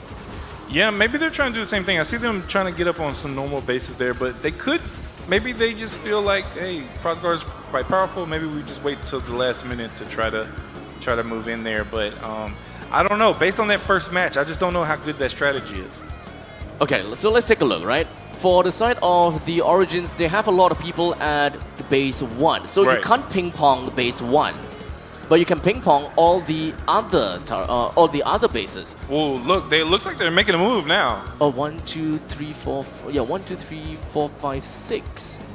4, 5, and 6 are the outer ones, which is a lot more vulnerable in some sense. We got Prosguard here moving out to the choke point. They pushed Asia 2 out of the choke point. Asia 4 is just trying to lay some bodies on the ground there, clear some people out, let their people keep DPS in that Tower of Victory. They're doing a lot, actually. Like Origin seems to be making a move. They went all the way around to the other side of the map, and it looks like they're engaging with Asia 2 at this point. I'm not sure exactly what their strategy is, because right now Prosguard is dominating. You almost would want to both focus on Prosguard, maybe from 2 different sides, but let's see how it goes. There's a lot of people that is focusing down on the Tower of Victory. So we have a lot of people in the middle from Asia 4 Prosguard. Well, in the meantime, they are also constantly trying to capture base number 5. Was it 5 or 6? Right? So that is, it depends on the position, right? 4 is the northern part of the Tower of Victory. Southwestern is number 5, and southeastern is number 6. Yeah, I don't think the normal ones are too much of a concern to them. They probably have a small group doing that. What they really have right now is the weaker people are at the Tower of Victory because they can be there uninterrupted. They got the stronger people fighting at the choke points, trying to hold them back. Tower of Victory is now down to 46%, so we're making some moves. We're almost down to 40 minutes. We got basically a clash of Origin and Asia 2 now on the west side. That is a lot of people that is right in the Tower of Victory, but I'm not too sure whether that's going to do anything as of now. Man, we had Merca just get beat up by Prosguard. He got tossed left and right. It was like a 1v5 kind of situation. Base 8. All right, now, okay, I see some tags moving in. Looks like Asia 38 broke through there and is moving in to try to wipe them off the tower. Look at that! Asia 2, they're just running right in. And they are putting quite a lot of numbers, just hammering down on the members from the side of Asia 4. But I don't see any mythic skill just yet. The Tower Victory is gonna... The vacuum! Would it kill enough? Oh! Took out a ton of people right there. That is what we want to see. The ton of members from the side of Asia 4 has been completely wiped out. The Tower of Victory have just reached more lower than 50%, and I think that is the moment where the tower attacks. Yeah, now it's going to stall out a little bit, and we can see all of the servers moving in toward the middle. It's a massive collection of dots there, right in the middle, all the colors. Origin still seems to be a little more focused on the west and a little more spread out. But Asia 38 looks like they went around to the east side to actually make that approach and come into the middle to disrupt them. So now a little bit more of battle. We don't know, oh, well, actually, it is clearing up a little bit on that Tower of Victory, and it looks like Asia 4 is reestablishing their stronghold there. Asia 4 is still at 64,000 points as opposed to NAEU with 54,000 points. It's a 10,000 point deficit. Merker here cannot catch a break. Now he's got to deal with Prosgar with another 1v3, and he's trying to run away.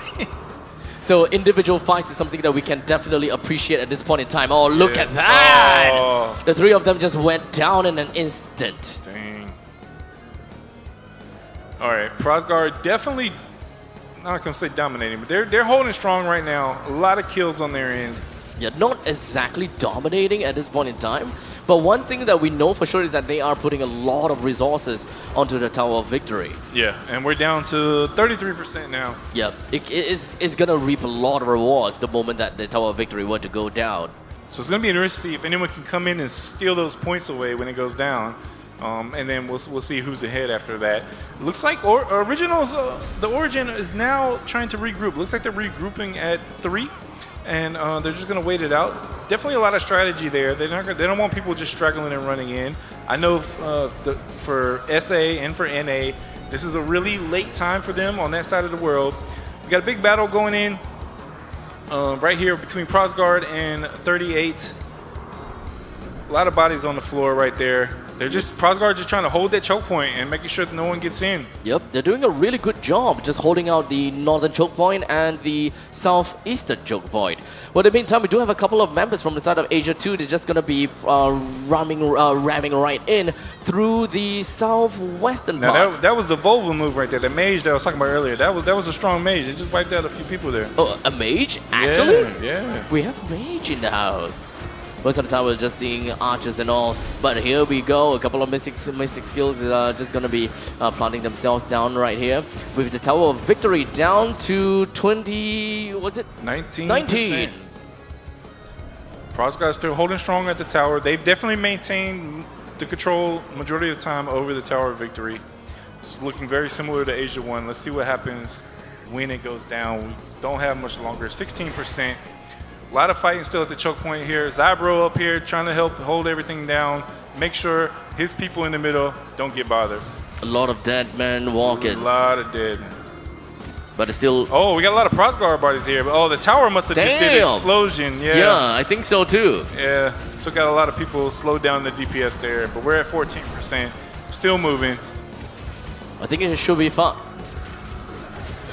Looks like folks still, switching off on those normal bases, trying to rack up some points. Asia 4, 65,000, 10,000 ahead of NAEU. Asia 2 definitely trailing behind there. Originals here still gathering up and waiting to make their move. So Tower of Victory down to 11%. What are they going to do? Right now, Prosgar is still uncontested in the middle on the Tower of Victory. They're not going to be stopping anytime soon as of now. They still have a lot of points for themselves, and it doesn't seem like the Origins or Asia 2 is going to catch up anytime until the point where the Tower of Victory probably goes down to low amount of percentage. Yeah, I'm thinking it's 7 below already. 5%. Look, Asia 2 is waiting. They're waiting right around the edge of the middle there. They're going to jump in and try to go for this. 5 seconds, right? Oh, sorry, not 5 seconds. 5%. 5%. 5% Oh, it here is. they go. Here they're 5% flying it in. is. That's the waterfall. Who's going to get it? Right into the Tower of Victory. Huge battle right here. Asia 4 realizes it's a trap. As the rest of the members coming from the side of Asia 2, they're just going to be flowing all the way in with massive amount of mystic skills. That's going to be flowing Bodies all hitting about. the floor Asia right 4, there. so many of them have drawn all the way down. Dead Originals bodies coming in too. littering the streets. And now Tower of Victory still down to 4%. We don't have a lot of people Going slow. hammering it down. Got Mythic Attacks coming in. Origin coming in. Prosgar looks pretty much wiped out right here. They're trying to change the tide of this war. They managed to do it. Asia 2, most of them went in with a bang. And they kind of went out with a bang as well because they're still holding on to the outskirts. They're holding on. But not only them, the Origins, they are here as well, mostly occupying the western part of the 3%. Tower of Victory. This is bigger than the first one. So many people in the middle right now. We got Prosguard, still quite a few up. Asia 2, we got NAEU. Who is this? Merca. We keep focusing on Merca. He's trying to make it in there. Prosguard seems to be regrouping in there. Yep. Quite a few of them now. Yep, they are regrouping indeed. They're trying to swarm themselves right back over to the Tower of Victory with 3% left onto the tower. They really want to keep their eyes on the prize. Is that really going to be the case? Because King's Prosguard, the main thing that he wants to go around with is just going for more of these crowd controls to ensure that he will be able to whittle down more members from the side of Asia 2 as well as NAEU. But would that actually be possible? As NAEU and Asia 2, they're ensuring to do whatever that they can to stop Asia 4 from bringing down the tower. But hey, Asia 2 flying in, so many of them in the middle. 0.9%. 7, 6, 5, 4, 3, 2. Who's gonna get it? Asia 4. Oh no, Asia 2. They took the Tower of Victory. 75,000 points right to their name. So I said Asia 2 killed the tower. I saw Asia 4 jump up in points. Who's gonna pick up the crown? It's a big battle right there at the crown. So many bodies laying on the floor. I see a lot of Prosguard right around there. Originals trying to push in. Where's the Asia 2 folks? Okay, there they are, right there on the other side. This is a massive battle right in the middle. Yep. 32 minutes remaining. Are we gonna see a repeat from match 1? Is this going to go all the way to the end? Oh, there we go. Okay. Bagodem got the crown. From Asia 4. Yeah, Asia 4. Now, I don't know, is he strong? It looks strong. He's still at 100%. And he is being heavily escorted. Yeah, he's moving. Very heavily escorted at this point in time. All right, his some HP hits going in doesn't seem on to be him. dropping. Do we have his class? Do you have any idea of his class right I now? couldn't see what it was. All right, we got mostly Prosguard here right now. They are defending him very well. No one's able to get to him yet, so we're going to see what happens once we get toward this choke point over here. Look at that, all that red, that sea of red. Asia 4 protecting their crown holder. He's moving steadily. At this point, Asia 2 and NAEU need to regroup and get a big push on these guys. All right, here he is right here. So is that a Scald? He's a Scald. Yes, he's a Scald. Yeah. So he, for Bagodem, he is the top 46 player in his All server. right, so he's on. Okay, he's down already. I'm about to say he's not going to hold out too long, man. So But he's he's a already Scald, dropped yeah. the crown, and so now let's see what happens. I still see plenty of a sea of red here. Prosguard still holding strong. A lot of dead bodies though. A lot of dead bodies. Red Zero got the crown. Who is he? Okay, that's another Asia 4, but he's going down. 58%. Red Zero is It's an Archer. I don't think he's going to make it that far. Nah, because he's not part of the top 50 as well. Oh, okay, yeah. He's going to probably go down here soon. Someone just needs to focus him. Yeah, it's not going to be easy though. The difference here is, like, it almost seems like Prosguard doesn't care who picks up the crown. They're going to just try to protect whoever it is. Yeah, they're just going to hold it as much as possible, and whoever takes it, they're just going to defend them as much as possible. Yeah, and it seems to be working so far. They're moving a lot faster than Hazel was moving in that first match. Honestly, yeah. It kind of feels as though there isn't a lot of emphasis on crowd control against the crown bearer right now. Yeah. Look at the sea of red around him, though. I mean, it's hard for anyone to even get to him to target him. The only thing that we can expect to see is area of effect crowd control in order to really just snag onto him. Because I don't think that you will be able to target him out of the sea of red. Right now, Prosguard has a really good strategy here.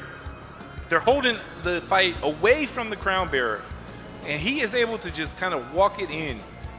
I think it might be getting a little bit tough now. No, look, we still got the sea of red around Prosguard. We got some Asia 2 people trying to move in.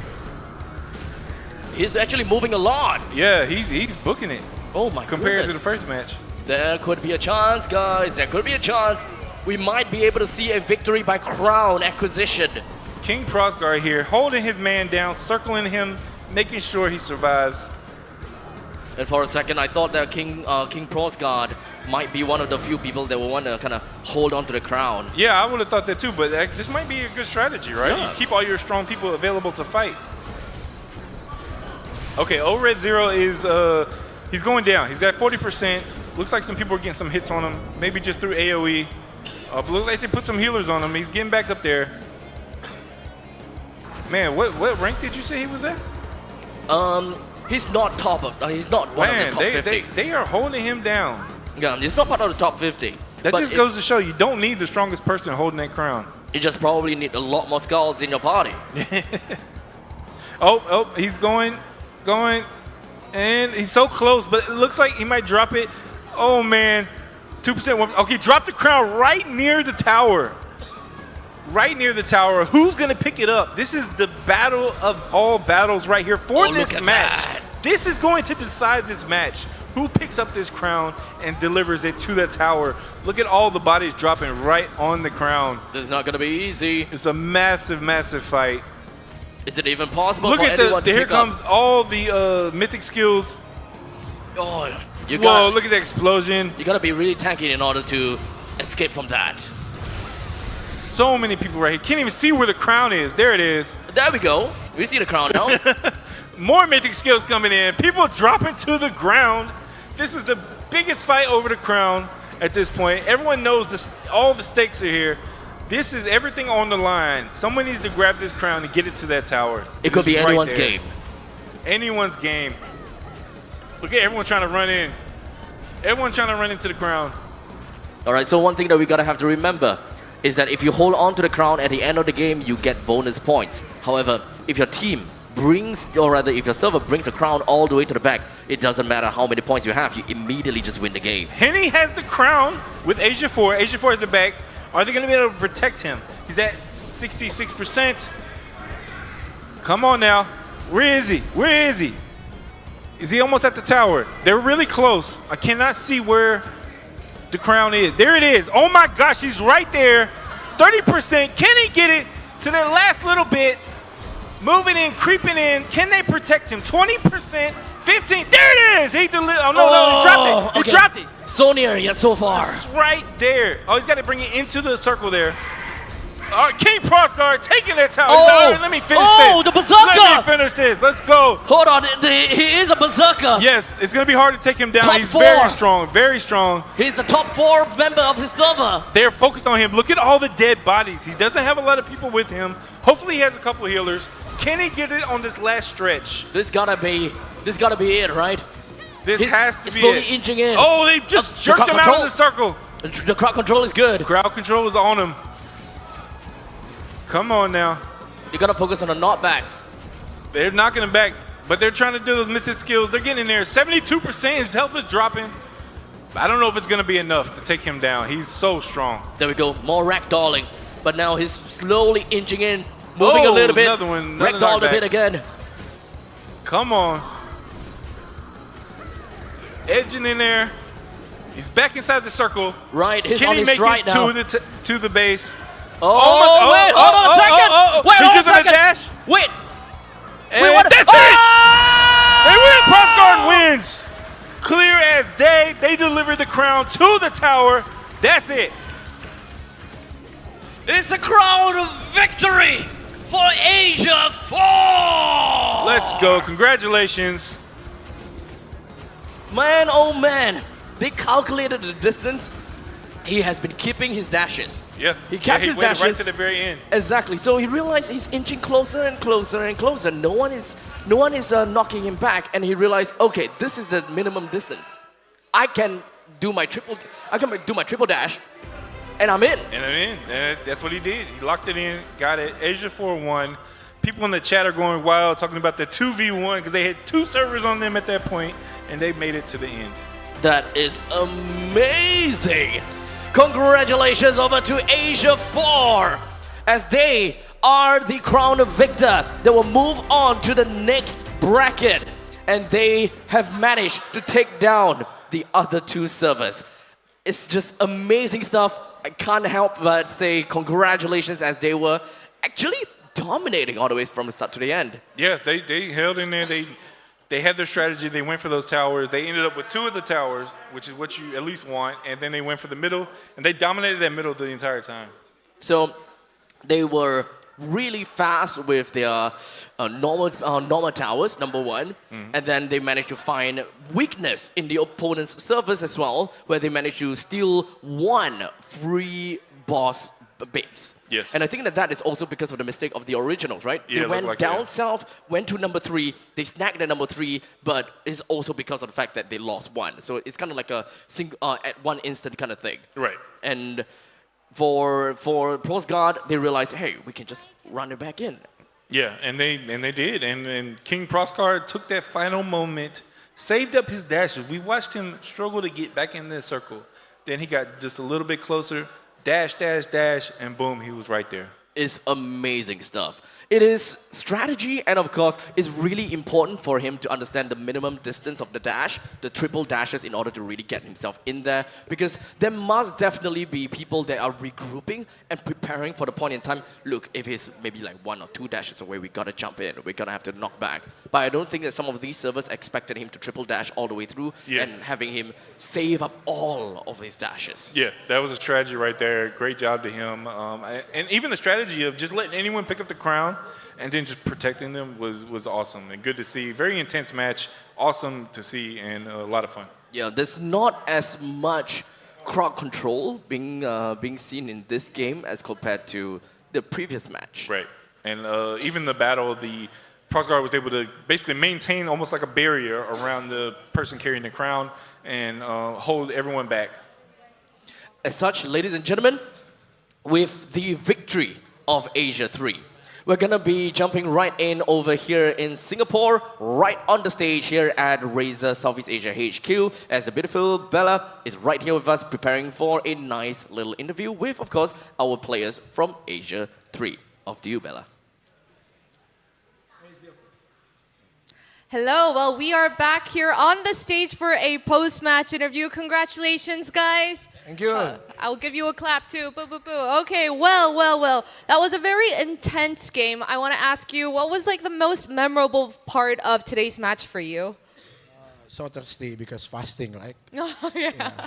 But it was fun because everyone in here, every opponent here is a champion in their own server. So yeah, everybody is strong here. Applause for everyone here, not only Prosguard. So yeah, it was so exciting with this first ever event that we met has to any community in this world. So yeah, I hope we'll be ready for tomorrow. And yeah, how about you, my friend? Yeah, it was very memorable. I forgot to buy my health potion, so I need to go back in town. Because I was wondering, why are these people killing me? And then I forgot there's no health potion. Well, a mental note for tomorrow as well. Yeah, tomorrow I won't forget to buy my health potion. Well, did today go as you expected it to go? Was it smooth sales, or did you find some parts challenging today? A little bit challenging because I just noticed that my keybind is not like my usual keybind. Right. Yesterday I was setting it, but I think it's reset again. So yeah, I need to use my skill with my mouse, and I didn't feel usual like that. Yeah. So yeah. Regardless of that, that was a terrific win for you guys. Thank you. Right, and the most important matches, it's going to be tomorrow. You're going into the finals. What's your expectation for tomorrow? Do you have your eyes on a specific server? So to be honest, Sao and Prosguard is like alliance since the first game. So yeah, at least we can meet each other as an alliance, and we can both like in semi-final and final. Shout out to Sao server. Well, do you have any last message that you want to say to the fans watching? Of course, to all Prosguardian. I call my people in Prosguard is Prosguardian because I'm the king of Prosguard. Thank you for trusting the server and the game. I hope from this we can get more fun together in Prosguard server, and yeah, I will open the boss again after I go home. Okay, Habibi. All right, congratulations Thank to you. you again. Thank you so much. And I'll let you guys go because you need to rest up for the big day tomorrow. All right. Thank you for joining me for the Thank interview. you. 감사합니다. 감사합니다. Would you? I think you need to walk off on the left. Yes, the grand exit you are witnessing. All right, well, to our warriors across the globe and in Korea who joined us for today for our nail-biting semifinals, producer Seokun would like to express his deepest gratitude. We'll now be revealing the final coupon of the day. And for Korean users, remember to put the letters KR at the end of the code to redeem your rewards. And hold on. What? Hold on. What's happening? Bella, the games have been a little bit too good for us to just end like that. Oh, that is true. Why not come back to us? I want to talk a little bit more about this. There is too much for us to unwrap with the little amount of time we have before the winner interview came back on. So Beard, we are back here again. Let's talk a little bit more about this final game, match number 2, right? Because we had a conversation before. We talked about the fact that there wasn't a lot of games that you have seen before, that there were Tower of Victory being taken down, much less a crown actually being delivered to the base. What makes you think is the difference between those games that you saw versus this game that we just witnessed? So I think what normally happens is, I think a lot of times, especially in the individual divisions, we had maybe a little bit more disparity in the skill level and the power level. And so a lot of those matches were more one-sided, and maybe by the time someone took down the Tower of Victory, the other teams kind of just gave up. And right. There's a lot more at stake here in the YMIR Cup, and it means a lot more to the players. And so I think everyone stayed invested. And even this one, there was more of a fight for the crown. I think that Prosgard just did really well at controlling and making sure they didn't get stopped. I think that we also did manage to kind of see a stark contrast between two of these matches with how they defend. Because match 1, their defenses were immaculate. We saw Hazel, despite not dying, there's so much crowd control. Right. But for match 2, it's not the case. It doesn't seem like we are seeing much crowd control at all in match 2. Yeah. And that just happens. I mean, I think the difference is we saw in match 1 more of a 2v1 in terms of the power distribution. And in match 2, we had a little bit more strength on one clan versus the other two, which were a little closer. And so that balance kind of shifted in terms of what we saw at the end there, in terms of one clan being able to handle the crown and get it to the victory versus the first match, which we had more of a massive battle between two strong clans, really struggling to get that crown delivered. Right. We also managed to see kind of the early game settlements with how each of these servers, the sequence of where they're gonna go to their turrets, right? For some reason, I would say it's also because of power of the Prosgard that they are able to take all 3 normal bases first before they head on over to their own boss base. Right. And I think that all 4 of these bases were taken down simultaneously, but it just so happened that they have the boss base being taken down first out of the other 2 servers, which is actually a massive surprise. Because most of the time what we saw, at least in match 1, they took down the boss base first. Right. Then they went off to the normal bases. But for Prosgard, they had, at one point in time, we saw all 3 of the normal bases taken down first, then it became the boss base. Do you think that contributed to anything at all? I mean, it definitely helps because it helped players be able to get around on the map a lot quicker, and so they could set up their defenses and their offenses much more quickly. And that, honestly, I think if you look at more at like divisional level and the server battle level that happens every week, you see that a lot more, especially when there's a little bit more of a power disparity, because then you have the opportunity to say, okay, we'll send a couple teams out, go do these towers, claim them while we go ahead and work on this big tower. So if I'm understanding it correctly as well, excuse me, whenever you take control of a tower, you can choose to respawn, or rather you can, when you take control of a base, right, you take a tower down and then you capture the base. You can choose to respawn at the specific bases that you have managed to capture. Correct. So if you die, you spawn back in. At that point, you can click the little map thing that they have in the top right, and then they can pick any of the ones that they actually own and then teleport straight to it. this leads to my question in the mid stages of the game. Whereas in the mid stages of the game, we saw a lot of bouncing between bases. We saw how Pros Guard, they are even though they have 2 boss base and 3 normal bases, we are still seeing them taking control of normal bases. It seemed to me that they are trying to get control of the 3 bases that are super influential to the Tower of Victory, because base number 4, 5, and 6 is just 1 stairs upwards towards the Tower of Victory. Yes, I think there was a little bit of that, but I honestly think a lot of it was maybe just a little bit of showing off. Showing off! Just deciding, hey, you know, we're the strongest right now. Right. We don't have to rush and get this done. We're going to do some PvP. Yeah, and it's kind of scary as well, because they have already put a lot of people right down on the Tower of Victory, right? And honestly, it was an amazing spectacle to see Asia, we've seen the other Asia server, I think 038, if that's their name correctly, 038, they were just hiding right around the rock formations. And as you mentioned, they were just going to be vaulting past the rocks, flying straight in, and then just unleash whatever pandemonium that they have. Right. And it almost looked like the origin, maybe coincidence, or maybe they had a little bit of coordination ahead of time, but they seemed to be on the opposite side and then do the exact same thing at the exact same time. And it almost looked like it was going to work.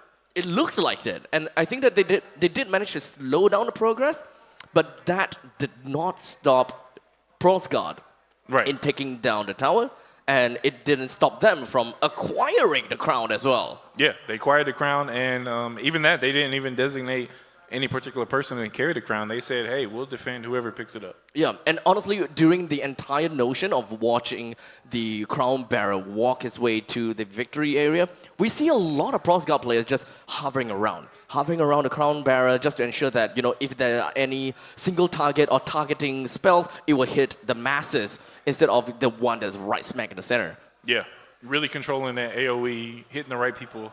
They had a really good strategy there, and that just brought them to the top. Most of the time, we see skills that apply area denial. But this case, it is actually, I would say, grunts area denial. They literally have grunts out there using body blocks to ensure that, you can't touch our crown bearer. Right. It's kind of crazy, because I believe that if we are talking about crowd control, if we're talking about a warlord wanting to go in and crowd control the crown bearer, he has to close the gap first. Right. And if there's so many people, this thick of a layer of humans just blocking the warlord from getting to the crown bearer, there's no way that he's coming in to crowd control him. Right, and I think that was the beautiful thing to see there, and in that strategy, to see both the circle around the crown bearer, but then also another outer circle that was engaged in PvP just to make sure they didn't even make it to that circle. It's like 2 layers of defense on that person. And the second layer happens to be mostly the strongest players. Right. Because they can technically be a one-man army. They can just do whatever the hell they want. They see anyone, crowd control, deal damage, kill those people before the main army along with the crown bearer eventually arrives.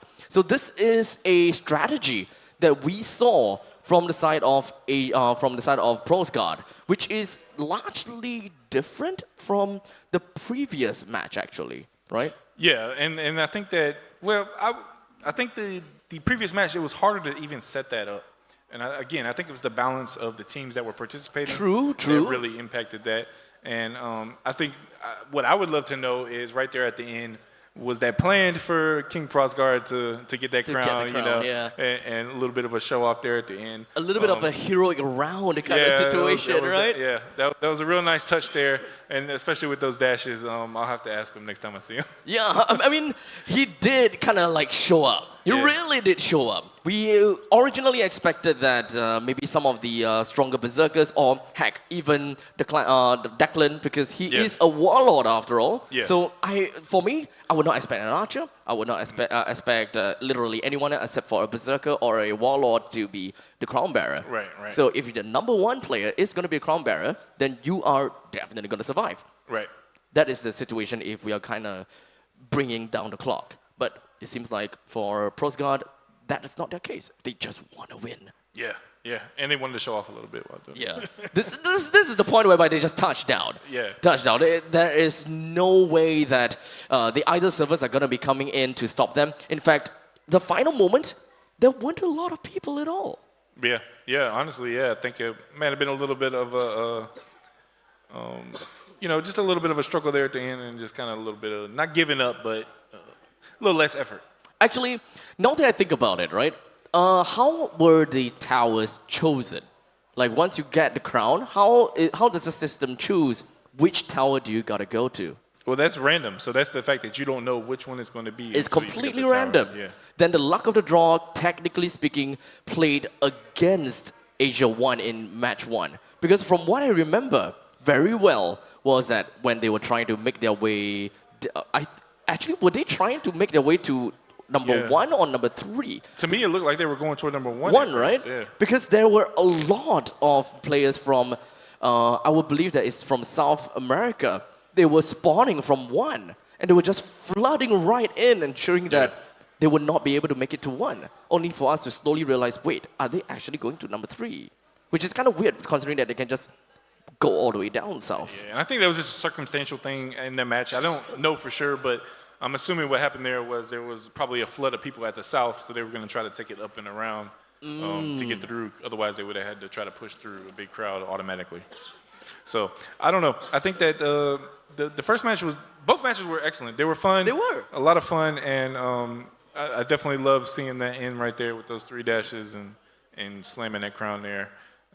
Proscar definitely had a nice showing there and showed that they were going to come out on top. Now, of course, the question, is if whether Proscar, they would be able to hold down the competition in this final stage tomorrow. That's the question. I have to wait and see. I have a little bit of a anxiousness of how it's gonna be like. So honestly, I'm just gonna leave it as that because tomorrow is gonna be the big day. But it's not up to us to talk about the big day tomorrow. I'm gonna pass the time back over to Bella. Our time is over here on the caster's desk. Thank you so much for coming in, Beard. I'll see you tomorrow. Thank you guys for joining. Yep, see you tomorrow. Yep. Thank you so much, ladies and gentlemen. We're gonna pass the time over to Bella. That's right, it's me again, and 2 server representatives have secured their spots. And in fact, tomorrow at 11 a.m., the world champion will be decided. And even better, surprise coupon codes will once again be revealed during tomorrow's live broadcast, so make sure to keep your eyes peeled for them. And the Twitch drops continue, so make sure to secure your rare amount reward as well. And the final champion server will face the Korean server representative team in the Legend match. Tomorrow is a day. A true world champion will be crowned. We'll see you tomorrow. Thanks for joining, and good night.